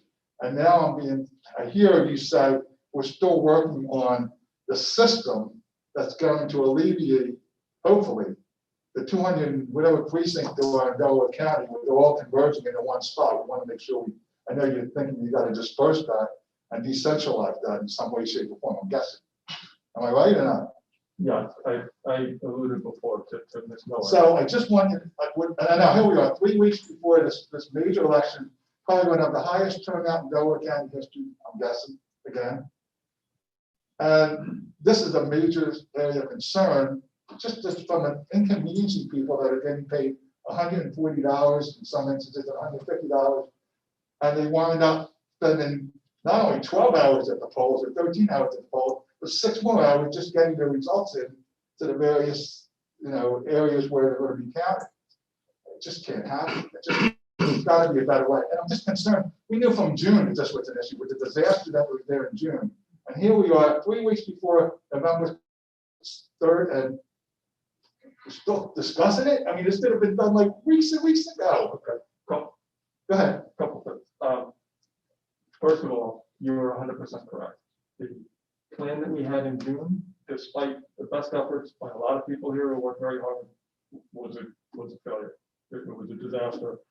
I was in that garage myself until 10 minutes to 2 when we were done. Ashley was there. Crystal was there. Maureen was back and forth to the garage, but mostly in her office, but she was at the courthouse till much past 2 o'clock that day. We all know about it. We tried our best for that. We made a mistake. It didn't work out the way we hoped. It was the first time, it was a pandemic, it was different machines, there's 100 excuses, but bottom line is it didn't work. We have had staff working on that since then. People have been thinking about it. There is a plan. I know many of the details of the plan from having spoken with the staff. I can't tell you today publicly this is the plan, right? Because it's not finalized. And if I say there's going to be a spot at A, B, and C, and somebody changes it, it's a problem. So we're going to wait till the plan is final before we announce it, but be assured the staff has been working on this for months. And the plan is almost done. I don't know what day it's going to be announced, but it's soon. It's very final stages. For all I know, it is final. But it's just today we're not announcing the plan because it hasn't been it's on the 2-yard line. It's not to the goal line. If we announce it on the 2-yard line and something changes, people are going to say, so when you announce this and then it's this and it's confusing. So we're waiting until it's done. But trust me, this has been a significant priority. Work has been done on this for months. It is almost done, and it will be shortly. You got any idea when you think it may be finalized? We were just meeting on it today, so I would say that probably within the next handful of days, we should be able to announce where those locations are. We're actually looking into equipment as well, scanning equipment that we can scan some of the things that we pick up and drop off to speed up the process. It's all in service of, I think, making it a much easier, accessible, quicker, efficient operation for the general election. All right, that's all I have, thank you. All right, thank you. Yes, ma'am. Hi, Amy Saman, Drexel Hill. So I don't want to be Can you repeat the name? Sorry, she's taking it. Sandman. What was the first name? Amy Amy? Drexel Hill. So I don't want to be the dead horse, obviously the same concerns. You had mentioned earlier the word risk. And that really, really concerned me. Because if you're going to use the word, then you know. And you're saying the word risk, and that's not good enough. And it's dangerous because it's a heated election, whatever side you're on. And to oppose that word risk this soon into an election, a body would have to be there just as much as a camera, because if I put $1 million on this table and I put a camera here, anybody can walk by, scoop it up, yeah, you see a camera, but money's gone. By the time you investigate who the person was, he's down in the city, it's his house. So the point of the matter is, it's not rocket science. Have an enabled body there, being able to watch what's going in and what's being done. I think that's really what I've been hearing for most of the night, is having that person there. Because you can go back and investigate, you can go back and look at tape until the cows come home. But does that fix it? And it's too late at that point. So we know having a person there is definitely important, opposed to just having a camera. And who is just as important as well. Because again, this isn't just one-sided, it's both sides. And we want to make sure that everybody's vote counts and that everybody has their opportunity. And we want to make sure that it's a fair election, because the last thing we want to do is backpedal when we knew we could, let's be proactive instead of reactive. Why do we want to react after the fact? Aren't we supposed to be sitting here being proactive? So let's be proactive. Let's listen to all the things that we've heard that are pretty much similar concerns, and put them into place, because a camera's not enough. There has to be somebody there making sure that there's one ballot going in. Hey, I can see it with my eyes. Saying somebody's behind a camera for 24 hours, unless you have about 7 people in a room looking at about 24 screens, one person's in the restroom or doing one thing, you got to have eyes on that kind of stuff. This is an election we're talking about. This isn't just like some carnival ticket. And I think we're treating it that way. This is people's lives we're talking about here. And I don't want to sound like I'm ultra dramatic, but my future's at stake, your future's at stake, my kids' future's at stake. Everybody's children's future's at stake. So let's treat it that way. Because if you want to kick back and go, we sound like we're running a carnival. This is an election. And you need to take it seriously. Because at the end of the day, when all the lights go off, when all the boxes go in, backpedaling is not what we need to do. Reacting is not what we need to do.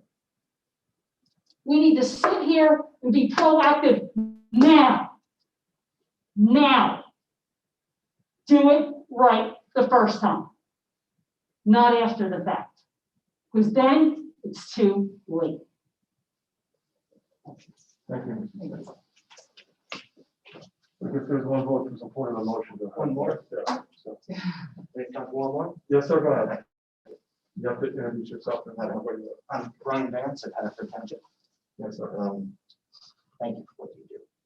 Wouldn't trade places with anything. I want to clarify the motion that was put on the table about the use of the it's county employees versus the park police. Is the motion in lieu of the park police or if the park police cannot adequately staff? It's if the park police Yeah, the cannot. park police are the first choice. Thank you. Yes. These things, am I correct, these drop boxes, in addition to being put on municipal property, can be put on something called highly visible areas? Is that, Yes. and that highly visible area, that's not public property? I believe we have some going in public, on the grounds of public libraries. But for the most part, they're going in on municipal grounds. So are you asking? about which Under the motion, if it definition, needs- can they go on private property? That's, the solicitor is here, and I think he can advise. I haven't thought of that, but he's the solicitor. Mr. I Brooks, would can you hope hear that not. question? Yeah. I have the gist of it, but I didn't hear the details. His voice wasn't. I'm sorry, the concept of highly visible area with respect to the placement of these drop boxes can under any circumstances not include private property. Well, I'm not aware of any prohibition against using private property for the drop box, assuming that the private landlord were to lease that space for the drop box to the Board of Elections. I think that the reason that we focused on municipal locations was because the motion, as originally presented for drop boxes, was to prioritize municipal sites. But in theory, I assume that one, they're the easiest to work out in terms of an agreement with another subdivision of government. Two, there's probably already some degree of security since it's a government building. And three, to avoid some of the issues associated with private property and liability considerations associated with that. But in any event, that was the motion, and thus the prioritization of the municipal buildings and other local government-owned property for the Dropbox site. Thank you.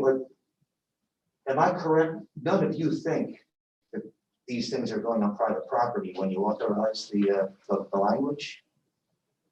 I mean, does anyone on the board believe this stuff should go on private property? And if I'm correct, the solicitor has indicated that, well, indeed it can under the language of. Yeah, but I think like we're using some libraries, and the libraries Yeah. technically on public property, are they? I think the lease agreements or use agreements is what. Right, because like, when you ask lawyers questions, you get crazy answers, right? So you're saying to me, are we using private property? I think libraries technically might be private property, but. What are, I think it's in a addition to house. libraries, what other kind of private property is being used? To my understanding, that's all. is Yeah, that- other than municipal. Okay, All yes, right, yes. then we'll move on then.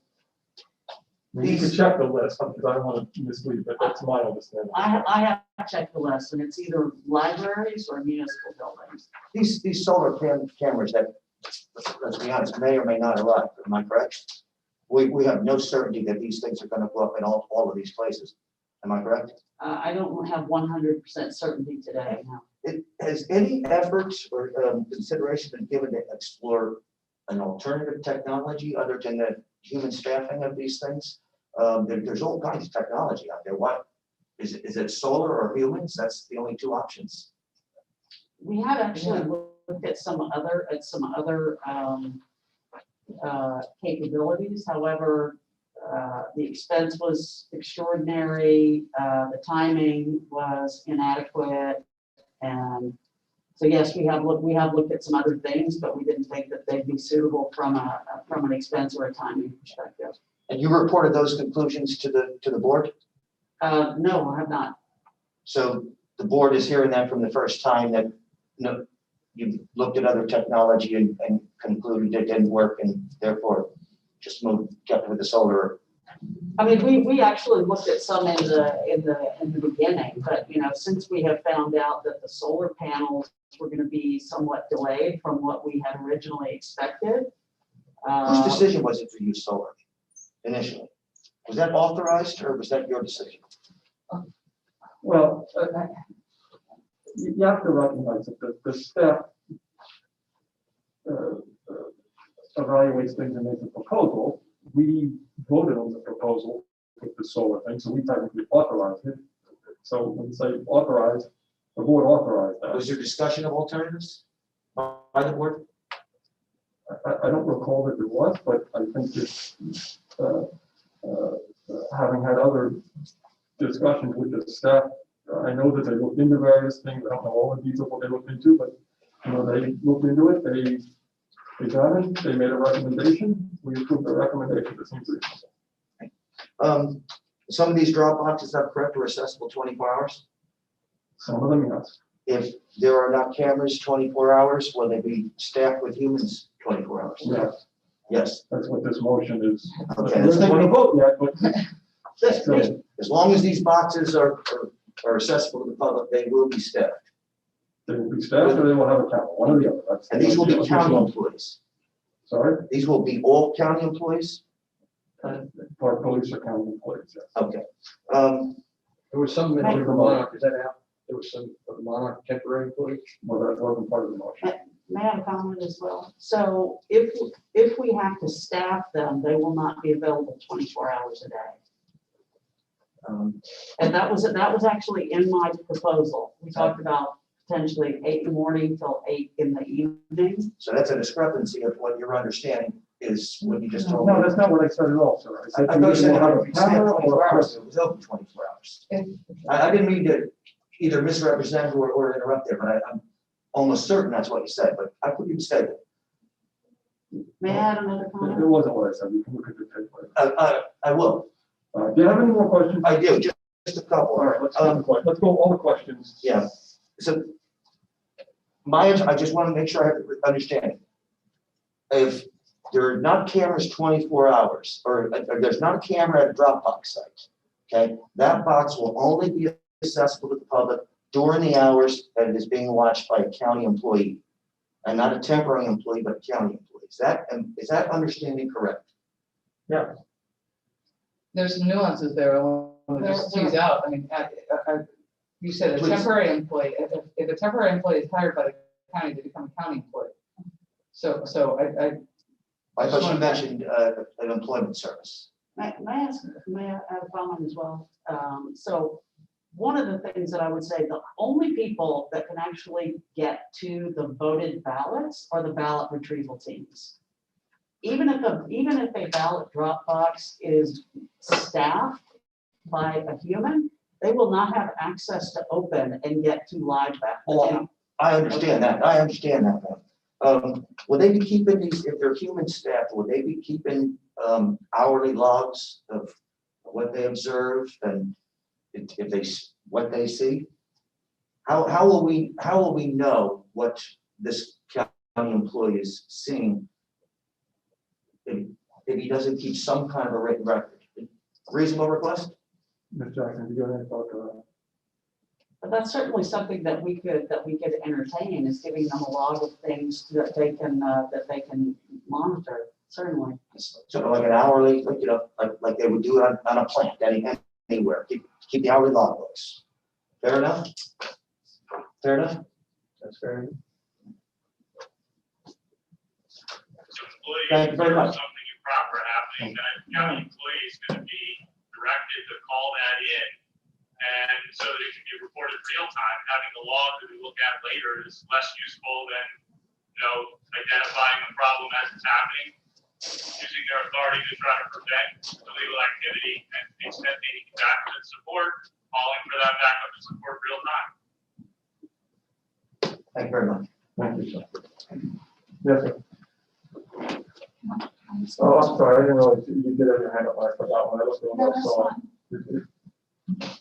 We're gonna be here one way or another, but I apologize. You're right, you handed up before, I forgot. My name is Thomas Quigley from Marble Township. Good afternoon, Mr. Booth. Thank you. A couple of questions. The ballots that the people get, they have barcodes on them. Do they identify the township, the ward and the precinct? And nothing else, hopefully. So the ballot itself indicates the township, the ward, and the precinct. It's printed on that, and then from the barcode, you can identify specifically who that ballot went to. No, you can't identify the voter. You Not can the voter. identify, Great guy. you can identify the election, that it is, that it'd be the November 3rd election, and that it would be a Marple 7-1 versus an Upper Darby 1-5. Okay, so the other gentleman's question, if we I had misunderstood. I was thinking of the return envelope, not the actual ballot. Okay. So the other question the gentleman had, 120,000, 150,000 returns on 100,000 people, and I know they can go all over the county. So we can identify by precinct if there's overcount. Yes. And there is an audit. That's, I mean, that's part of the audit trail. And I appreciate this gentleman asking a lot of questions as to, whose eyes are on this thing, 'cause that's certainly critical. But it seems like, and my other question, I think you kind of answered it. I guess you're the project manager for this? I'm the interim director of elections. Okay. So this is the project. And if there's the rules you read out in your documentation already, say that there's going to be somebody to lock the box at stroke of 8:00 PM as we have in each precinct. That means if you have 34 boxes, you have 34 crews out there. I'm assuming that. And so my question is, if you don't have enough crews, are you going to withdraw some of those boxes? Because it seems like if we put all these drop boxes around the county, they're just like Elvis, the process has left the building. Our process with dealing with absentee ballot has been, boy, that's been sealed and like Fort Knox has been very tight and, cross checks and everything. And in the polling places that are traditional polling places, now it's it's just determined out there. That's nailed down pretty solid. But even the mail-in process, it's only going to your house. But this thing with the drop boxes, we don't know that. At least I don't see that a system where it can't be cheated, and particularly when it's some people right at home base putting more than one ballot in there, and we can have people watching it, or we can have cameras 24/7. But if somebody can put 2 or 3 ballots in there, even if it was legit, and I think you said, once they're in it, you don't know which ones they are. I mean, we're opening up to fraud accusations. This thing may not be settled for a long time. So I guess we got to pass on seatbelts because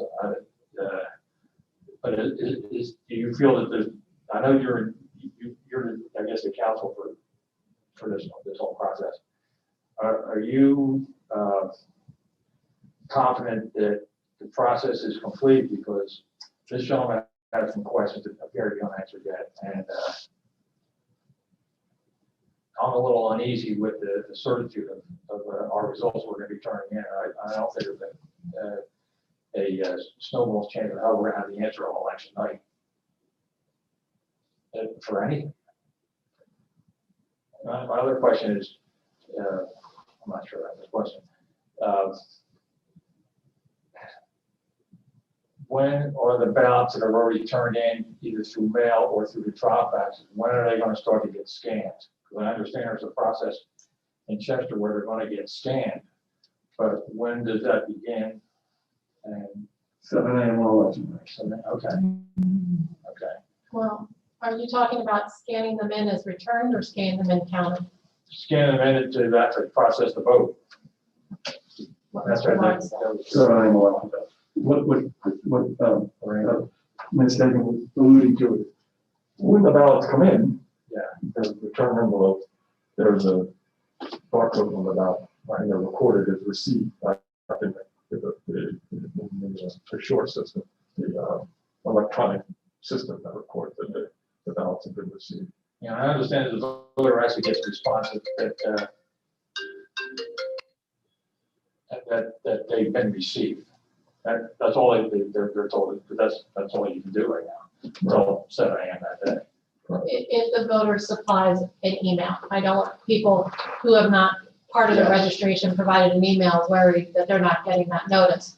If they haven't given it to us, we have nothing to send it through. Yes, I'll give an example. My mother-in-law is in Drexel Hill. She's 90 years old. She doesn't have internet. She did put on her form she mailed in, her address. Will she get a response that it was accepted, that it was received? I think it comes through if they put it in with their registration. I don't think it's if it comes through their application, the ballot application. But could she call? Absolutely. She can call and check or go on the votes PA and you could check for her to see if it's registered as returned. Thank you. Thank you guys for all you're doing. God bless you. Thank you. Definitely. I have a little different kind of question. Okay, your name and address. Marion Taxon, 5 Hilltop Road, Rose Valley. Okay, here's my question. There's a little confusion about the process of people who apply by mail-in or absentee ballot. We've been told different things by different people who've called into the Election Bureau for clarification. Last thing, as of yesterday, I want to just make sure this is actually what is correct. If the envelope in which the actual ballot is mailed to the voter is unsealed, in other words, opened, then it's my understanding that that individual cannot come to a polling place and vote a original, a regular legal vote, correct?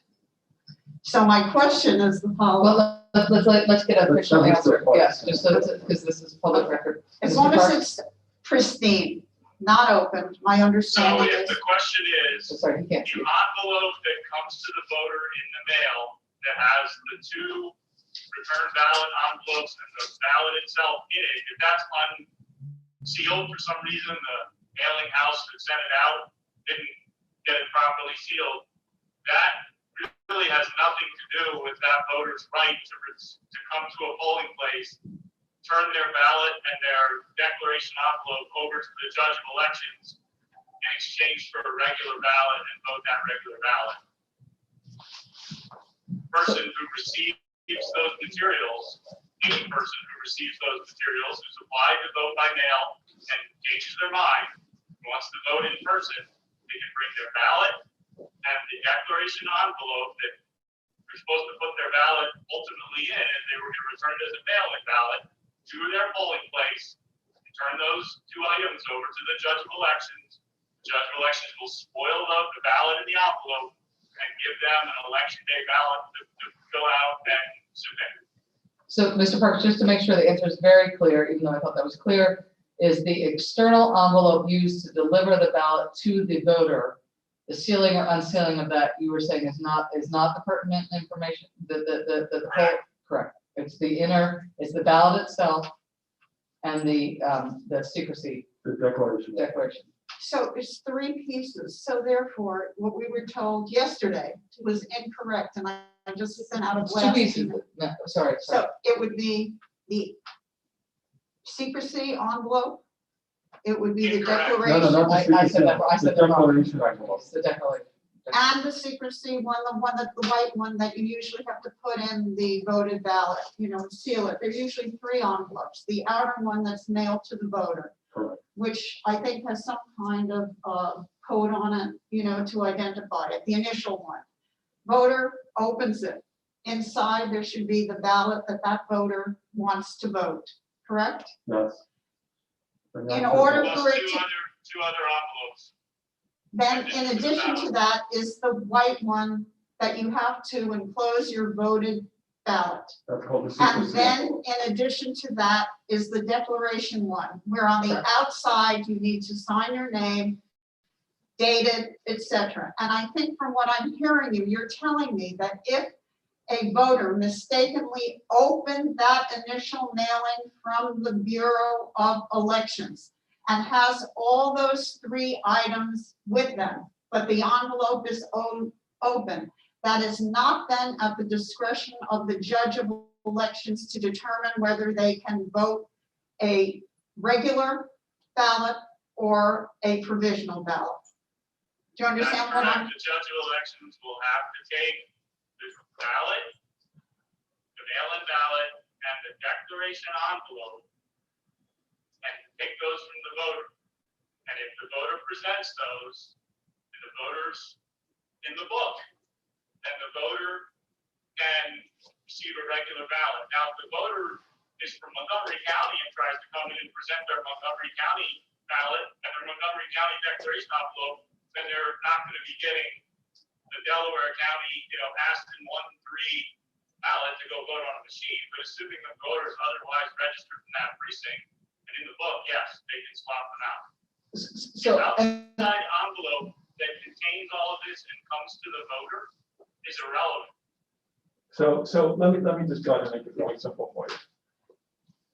If you get a ballot in the mail and you want to come vote in person, you have to bring the declaration envelope and the ballot. Two things. that's it. That's it, right, Manley? Correct. So if you're otherwise registered to vote, there's no other problem. You just change your mind, you want to vote in person, ballot and That's my declaration envelope. question. Two things. Yes, ma'am. Okay, can I just reiterate it for you? Yes, ma'am, go ahead. Okay, so it has nothing to do whether that envelope that the voter originally received is opened or not open. Correct. And what is relevant is that A, you need to have the unvoted ballot, correct? And I'm kind of confused. I didn't ask that before. The ballot. Voted, Just the unvoted, ballot, whatever. voted or unvoted, it has to be in that person's possession, okay? Correct. Thank you. Okay, that's one clarification. Second is you need to have the declaration envelope as well, and that's it. Yes, ma'am. Those Not two the items. privacy or secrecy one, just those two items, and it makes no difference whether that ballot is voted or unvoted. Correct. Thank you, that's the And I apologize answer. if I had nodding. I was trying to affirm your questions so I understand it, that you understand. The oral answer, you have it, it's clear. That's it. All right. Is That's there it. any Thank other you. public comment on the pending motion about the boxes? All right, there being none, I'm gonna call that question. So the motion was. Yeah, I'm gonna restate the motion. So the motion on the floor is, in the event that the technology monitoring is not available for some reason, then the board staff is permitted to use human staffing of the drop boxes, the preference being the park police, and if the park police are not available, then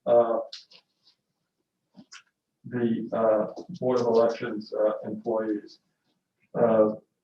I think there was a good point raised about the constables. Do we want to consider an amendment for constables or not before we take a vote? Okay. Absolutely. All right, Why not? so the motion will be amended that in the event the park police are not available, that the board staff can seek to have either the constables or the Board of Election staff to man these boxes. So that's the motion. All those in favor say. Yeah, so I think maybe there's a little bit of confusion. So it was for the park police or the election board to monitor the video. And then it was for the, I mean, there's. You're right, I County screwed it up. employees instead of. You know what, this has been a long, I've had a very long couple of weeks here, so, I apologize to everyone, I just stated it wrong, just both motions written down, I didn't the second one, so. If the electronic monitoring is not available, then it's for human staffing. That's correct. Okay, so, and the human staffing could be, It could be county employees, it could be, I mean, it could be the constables or the other things, but it has to be a county employee. Okay. All right, all those in favor? Aye. Nay, without knowing who they are. So, the motion passes 2-1. The second motion, which has not been made yet, but perhaps we will have a motion that if the park police is not available to monitor the video, then the election board employees could monitor the video. And is it election board or Constable. county?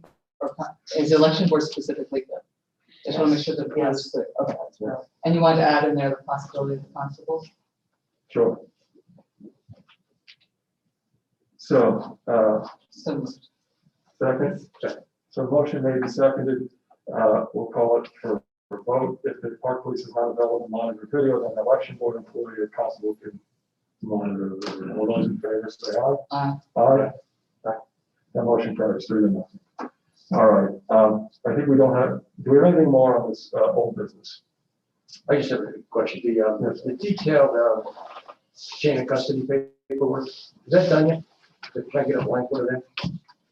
Just send that to me, please. Yes.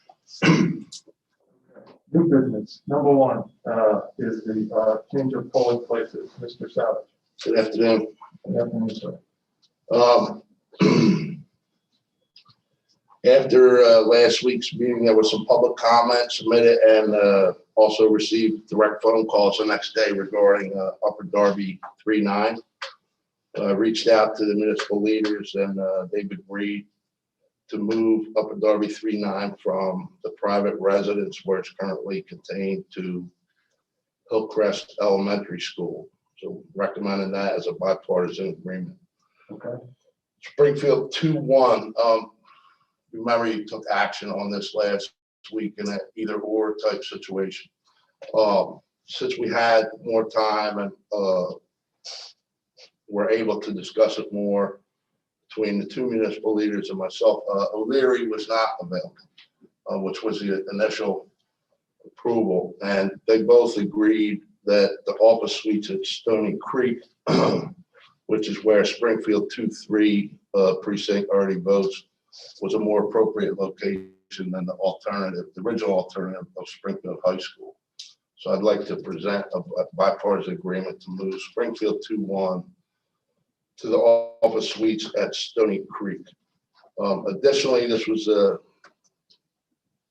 sort of last minute, found out early this morning, Newman College facility is not available. That's Aston 1. They voted at Aston Elementary School in the primary, and I originally suggested that we move it there. The Aston GOP leader responded very quickly that he felt that the Aston Community Center was more appropriate due to the size of location, parking, and other various factors. So I'm making a recommendation of the voting machine department to move Aston 1 to the Aston Community Center, which is where Aston, I believe 5 also lives. And that will finalize all of our polling locations for Delaware County. So, two by agreement, one on recommendation. Yes, sir. Have all these been inspected? They're all already polling locations, yes. So they're inspected and they comply? Yes, sir. All right. Is there a motion? So moved. Second? Yes. Second. Any public comment? There being none. All those in favor say aye. Aye. Oh, I'm sorry, yes.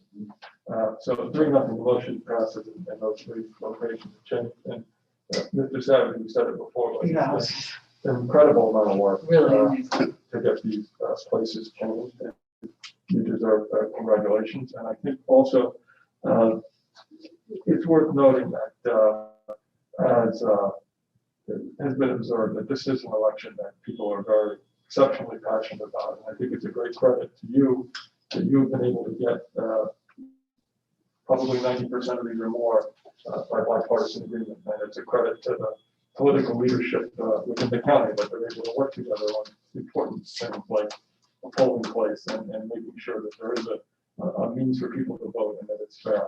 And so it's credit all around on that to you and to the political leadership. The party leadership has worked very hard to sort of drive it, so I appreciate that. Yeah. Well, thank you. The next matter, I think, is also in your evaluate a discussion of payment for the tabulation staff. In the primary, we have made people pay for the primary, and then over the summer we had a study done for poll workers and determined that we were on the low end compared to our neighboring counties, what we were paying poll workers, and we gave them a more permanent raise. And Mr. Savage raised the issue earlier this week, in an email to the board, that the tabulation staff is still paid at the lower pay scale. In fact, they're paid, I think, what the poll workers used to be paid before they got They're their paid raise. 75 hours per day. And he's asked us to consider giving them a raise. I don't believe you suggested an amount. I figured I would leave that to your discretion. Oh, okay, I thought the implication was that it would be equal to the daily rate for the poll workers, but it may have just been. That's certainly a possibility. Yes, and I added to that, another sort of thing, in the primary, we provided food for the tabulation staff. You know, coffee and donuts in the morning, a sandwich at lunch or whatever. That was authorized by, the then executive director, Marion Grace. But when I went back and looked at the email, it was sort of specific to the election, if you read it. So we don't have refrigeration space we're still staffed up in the warehouse, and we have 18 tabulators plus another support person that comes in to help them.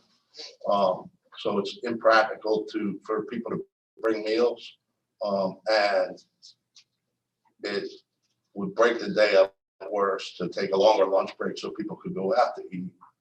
Just makes the day flow a lot better if we can just, you know, order sandwiches and they take their break to eat their sandwich and go back to the tabulation. It's they're pretty steady and dedicated at it, and I wanted to add that in to have the authorization to provide the meals. Yeah, to me, that makes a lot of sense, not only because it does contribute to the efficiency of things, but, you know, especially with the fact that it's just more difficult to do things in the pandemic, and, you know, people bringing food and putting it next to one of these other people's food and all that. Right. I have a comment on that, if, and a suggestion possibly, you know, I wanted to ask too, like, based on the whole, I know that there was a release of what money was spent and where it went. The money, I know that you guys are talking about relocating the election bureau office to this warehouse in Chester.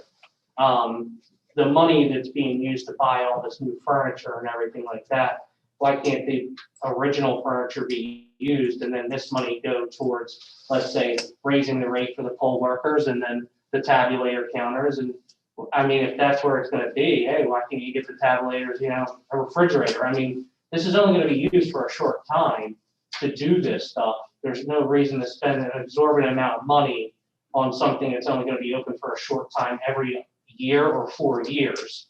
So, under my impression that, I mean, it was like close to what, $50,000 or something that was spent on furniture, or close to 70. Maybe that money be redispersed back towards, you know, giving back to the poll workers or something like that. And then maybe just get a pop-up table for lunch. I don't really think they need something like oak to sit at, you know what I mean? So. I can state with certainty that nobody sits at an oak table at the Chester. No, I'm just saying. in general. I've been to the warehouse. I can agree with you on that. So, does somebody want to make a motion? Yeah, do we, as to the specific amount, I think, would it make sense, and others, I mean, would it make sense that it be the amount paid daily to the poll workers, not the judge, that's slightly different for the judge, but for the poll workers? Would that make sense? I think that was 140 a day. Is that right? Yeah. Yeah, I think that it used to be that. Yeah, and you indicated this rate was tied, it appeared, to that older rate. That makes, that would be the, something I'd like us to consider. Mr. Burns, does that make sense to you, that to make the tabulation staff daily rate move from $75 a day to the not the judge of elections daily rate, but the rest of the machine operators, et cetera, at $140 a day? I would second that motion. I do have a little bit of discussion, not a whole lot. All right, so we'll consider that a motion. Okay. And second, and discussion. Okay, the discussion is that, you know, as you know from all the meetings that we've had, cost of this election to me is just incredible, and it really, I think, is overwhelming. Having said that, I don't think the guys that are working hard in the tabulating votes and, you know, working in the I just didn't think she'd be paying the price for that. So with, you know, a little bit of hesitation and that's, you know, spending yet more money than has already been spent on this election, I would be inclined to vote in favor of it. But should we amend it to add the question about the lunch? I thought that was included. I did, it wasn't specifically what I just said, 140 a day, and then the provision of breakfast, of the breakfast and lunch. Yeah. So her 40 days plus breakfast and lunch. All those in favor say aye. Aye. And motion carries 3-0. Thank you. The next item, poll worker staffing, is it, It's Christina, I don't know if she's on there. Christina, are you there? I had to unmute myself, I'm here, can nobody hear me? yes.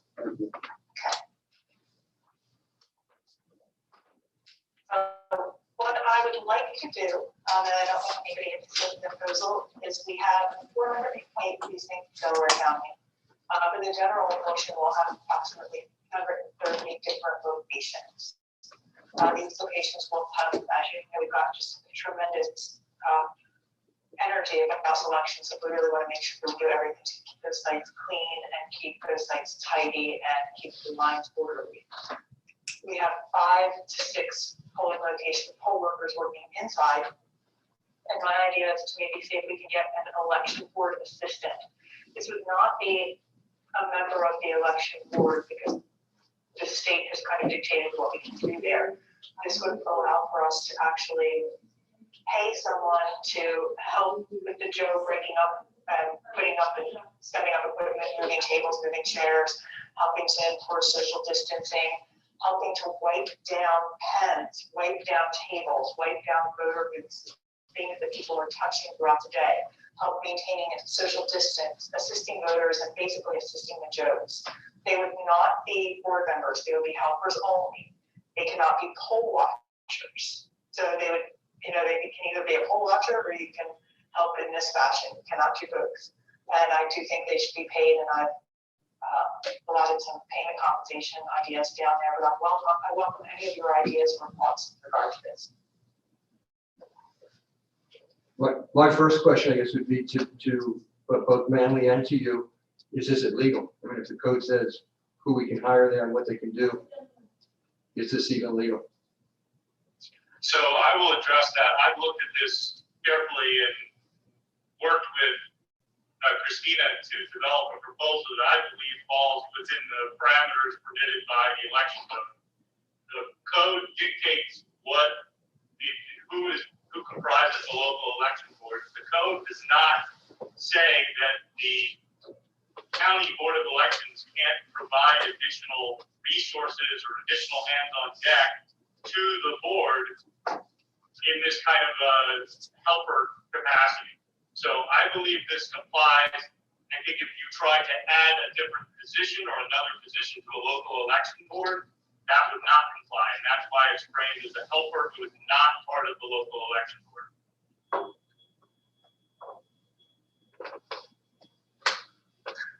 I was trying to bring up the pre-read because I just want to make sure if we do vote on this, I think we do need to vote on any compensation at the same time, right? And I'm having trouble locating it, but The compensation was $50 for half a day, 100 for full Right.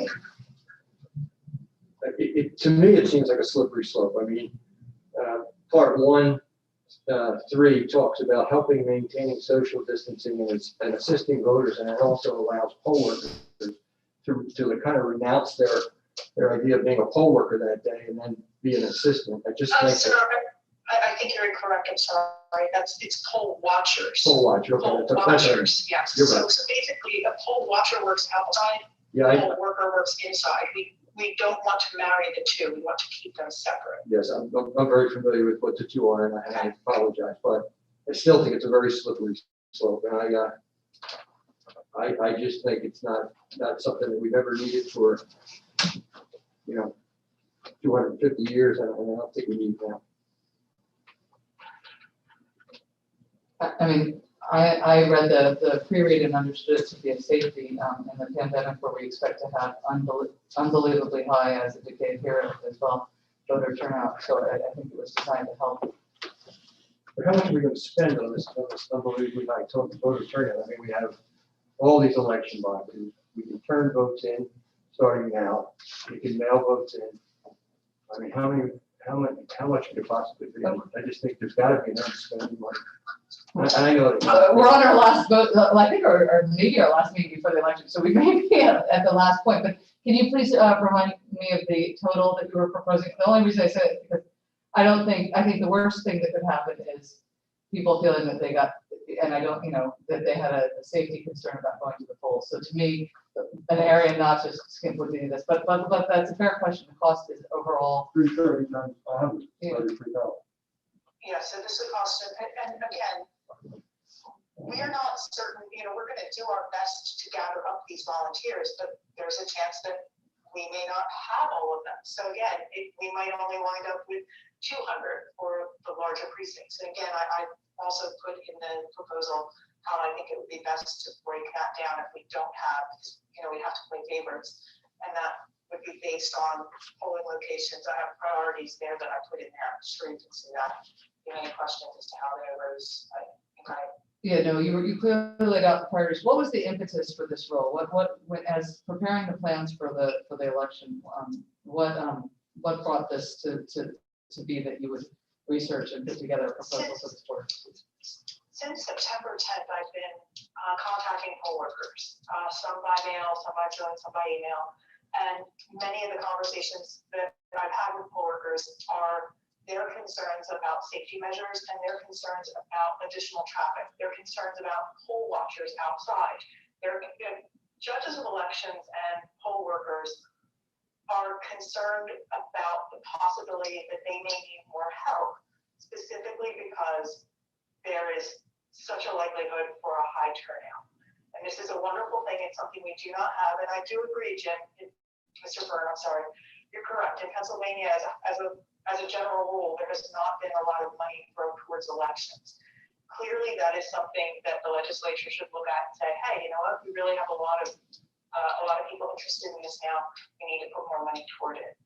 And I think that this is just, I've had a lot of poll workers call and say, hey, I understand it's new equipment. I have trouble getting things out of the cage. I'm concerned about moving things around and making sure that I have, and they're asking, well, can I bring my son in?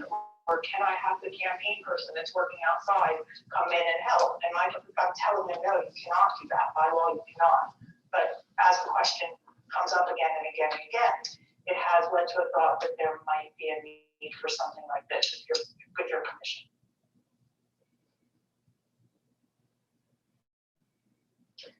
So ultimately, if we were to vote on it, it would be a recommendation to the county council to fund this because we can't fund directly. And the county council works with the public health department.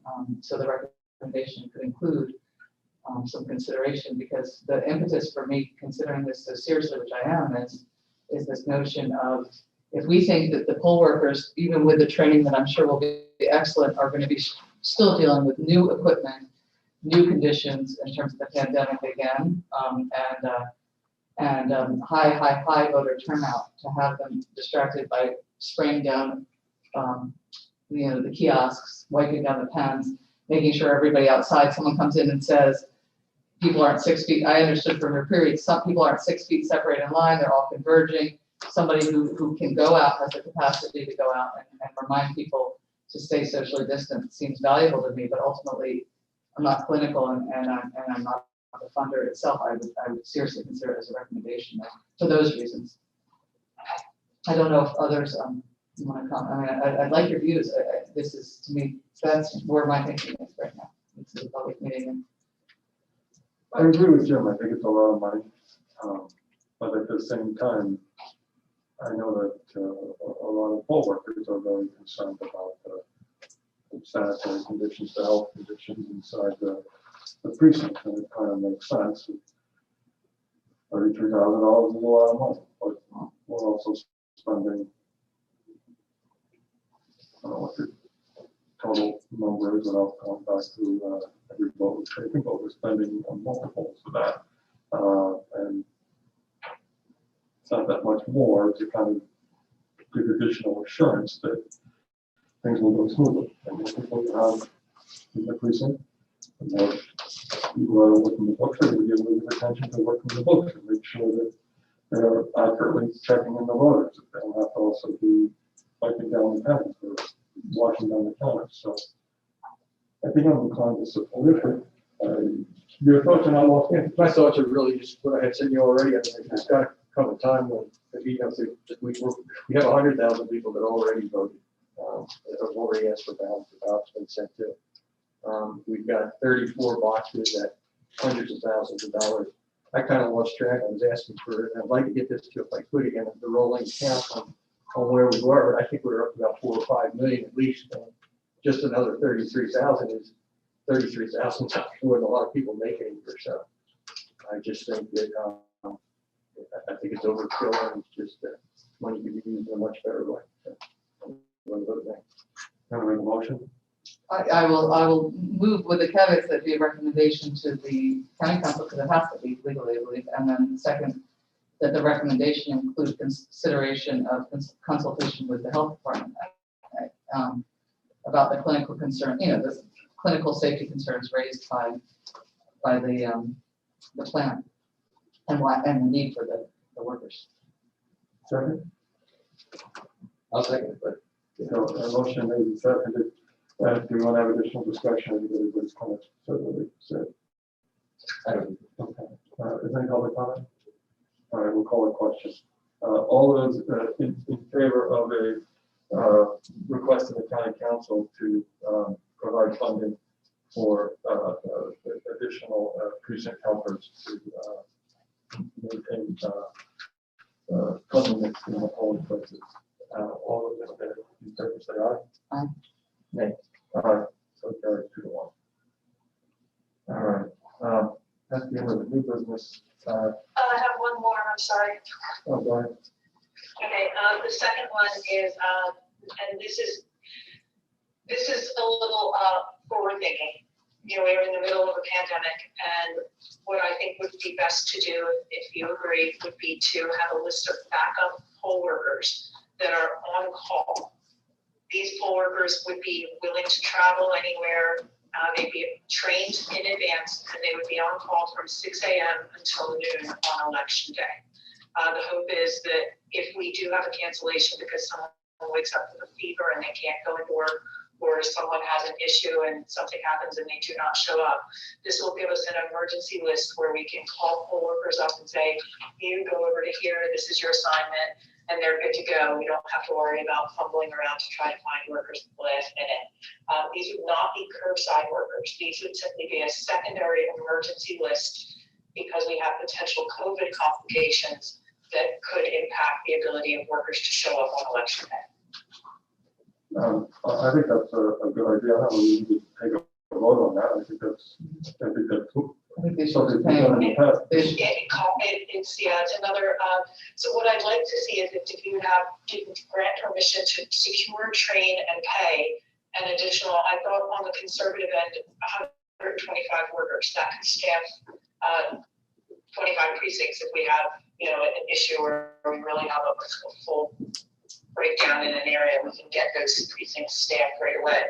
And if we pay them $30 for training and then $50 for being on call, that's an $80 stipend from the government that's coming out at the county dime, and that would be a total of $10,000 for 125 workers. If the workers do work, they would be signing in at the pay sheets, and they would get paid by their precinct as well. If they do not, they are simply getting this $80 because they opted to take the training and sit on call and basically stay on demand for us, so to speak. You said as well, did you mean they will get paid twice for both being on call and then for working, or just one or the other? No, they would get paid for being on call, and then they would get paid for working as well. That's typically because the training fee is $30 less. It doesn't, so I think that, and I had some issues trying to actually disseminate what the actual pay for training is on the district board pay sheet. It looks like it's $130, but I believe that includes $30 for training and then 2 hazard pays. So I wasn't clear. We can change all of this around in whatever fashion you would like. I put down what I could. Because I know it's What I 100 thought for would be base, 100, 100, 100, 100, Tell me, I'll take it. It's $110 even for it's 30 for the training and then the one-time fee with $100. I have one of them, not. Sorry. It's only because it's on the form on the website listed as. No, you have it correct. I'm sorry, I'm validating. I didn't think of it, I thought of the $100 as separate. It's definitely only allowed to pay so much for training, and then there was this additional Yeah. money, and we offered additional, hazard owners of road was characterized to comply with the law. I tell you, I like the idea. I don't necessarily like the idea of paying people to be on call. I don't necessarily have a problem paying them to go to training. I think it's a good idea to train them and to pay them to go to training. I think most of the people you get to do this or be interested in this are going to do it because they're civic minded. And I don't know that they're really going to do it because they're going to get $50 to be on call. I think they're going to do it because they care about the election and they want to,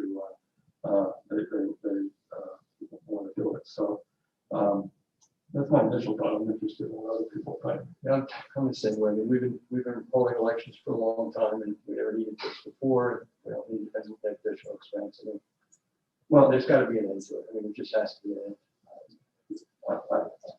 I disagree with you in this sense, that I think we haven't done this before, because I mean, there was a mad scramble on election day to find people that jump in and somebody doesn't. It's written right in the election. But doesn't show up, and they go paid when they show up at work. Sure. But, so, I mean, my But point, the guy that doesn't show up doesn't get paid. exactly. So it's even.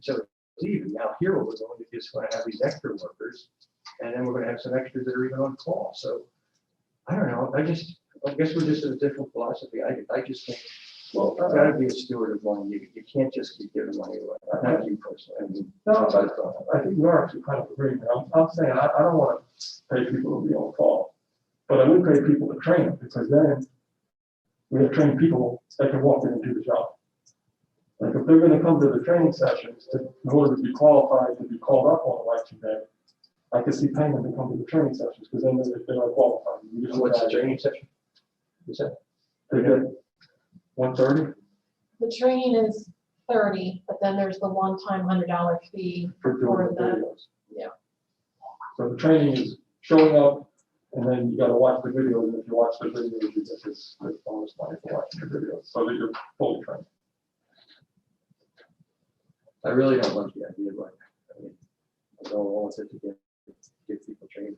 I'm happy to encourage training, and I like the way you put it. I do think that the civic-minded people will be willing to be on call to help. In fact, that's who we're getting anyway to help right now, right? Is people who are calling and trying to say, can you go and help out a foreign location that needs assistance? So just civic-minded people I know that have a stroke when they see their tax bill.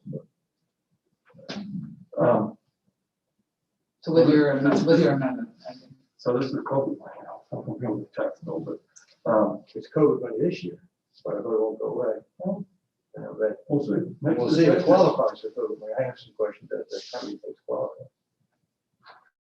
I don't know. So then we're looking for a motion to recruit up to 125 people to be trained. We'll pay them for training, and they will be on call for election day. So moved. All those in favor, say aye. Aye. That's it. So it carries 3-0. All right. Ms. Icona, anything else? I believe that is it.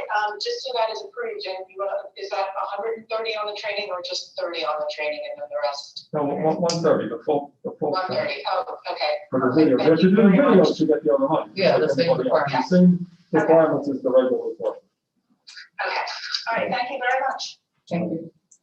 Ms. Jackson, do you have anything else? No, I'm good. Ms. Hagan? I can just give you some quick numbers. Sure.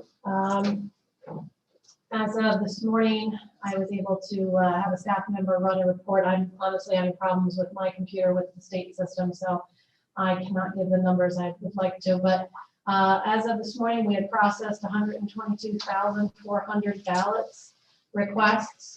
We have mailed out 113,440 some requests. And we also have recorded in 1,860 some ballots already voted and returned. So that is what our numbers are currently. We are actively processing watchers. That began in earnest mid last week, so I think there's some to be picked up. And we're moving forward. We still do have a backlog of applications to process. Our hard copies are down to about 5,000, and that was just within the last week's mail. And our onlines are still, staying in around the range of 8,000 to 9,000. But again, they're also current. They're not weeks and weeks old. They're within the same time frame. So, as far as the backlog, the 5,000 and the 8,000, do you think we'll catch up by election day? Well, it's tough to predict what's going to still come in, but what's your thoughts on? The staff that I have will continue to work 6-7 days a week with the 12-14 hours we've been doing each day to do our best. And certainly going to do our due diligence to accomplish what we can. Is would more staff help, or is the? Certainly, more help would be tremendous help, yes. So, Ms. Jackson, do you think we can get more help? We'll get more temporary? Yes, so we have, actually, I think we've done a relatively good job. We've had a second shift running here in media for about 6 or 7 weeks that have helped cut down the backlog. But yes, we're trying our best to actually get additional staff. Part of our issue is we haven't had enough shore terminals to do that. The state has been late getting us shore terminals. We just got 12 more. So I think that's going to help. As soon as we're done with them at Seward Park this weekend, we'll have them deployed back here to Media and also to Chester, and we'll be able to put additional staff there. So as of Monday, you think we'll be able to have 12 additional staff to use those tunnels? We're going to try our best to do that. Yes. It's not really an answer, Are we going to have them or we're not? We're going to do our best to have that. Yeah, What's Stacy the and problem? Why is it only we're going to do our best? I think Why is part it of it only is that? we've somewhat tapped out our temporary agency through Monarch, which is who we get most of the, almost 100% of these people through. That's our biggest issue right now. So we're putting calls out for other county employees that could work a second shift. We're doing our very best with Monarch. And I will do my level best to get more people there next week. And my comment on needing more help is in no way a reflection on Ms. Jackson or Ms. Hasty Trail's efforts. They have been working, and we've been bringing in a lot of people. But as everybody's been describing throughout this entire meeting, the extraordinary volume and efforts that are going in, it takes a lot of manpower to get it done in the timeframes the legislature's given. So that was in no way meant to be a criticism of anybody's effort. That was not my intended. I don't see that it is, but I think we have to do everything possible to not get to where we were before the last time. Right? Totally. If we have 12 terminals available on Monday, we have 5 days to figure out how to get 12 people here. And we have to do whatever needs to be done. If Monarch can't do it, we have to find another staffing agency. If they can't do it, we have to call the political leaders and see. If That's they what I can was find wondering, people if we for could us. do that now, why not do that now? Voters and see if they can find people for us. If we have 12 terminals to online Monday, we need 12 people to come in no matter what.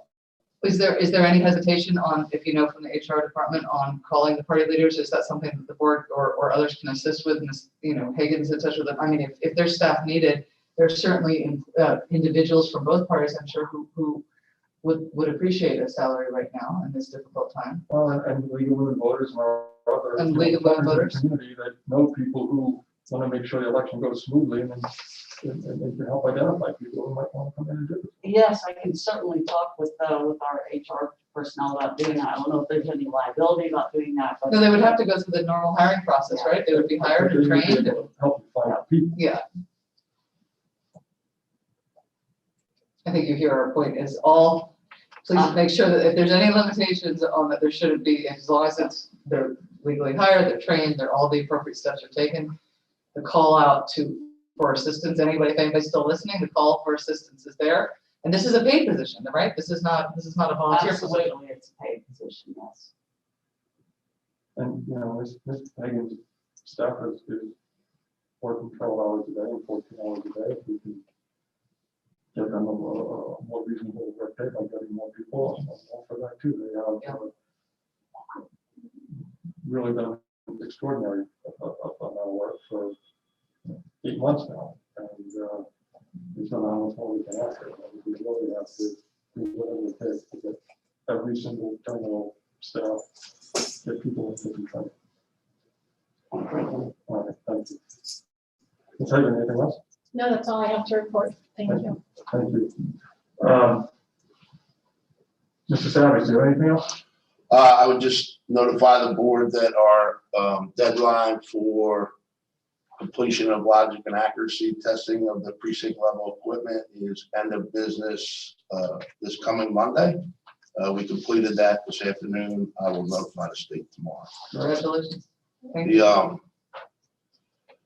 furloughed community service supervisors who were called back to supplement our staff, they're just dedicated public servants and did a great job and beat every expectation and everything went great. So That's awesome. That's good to hear. Thank you.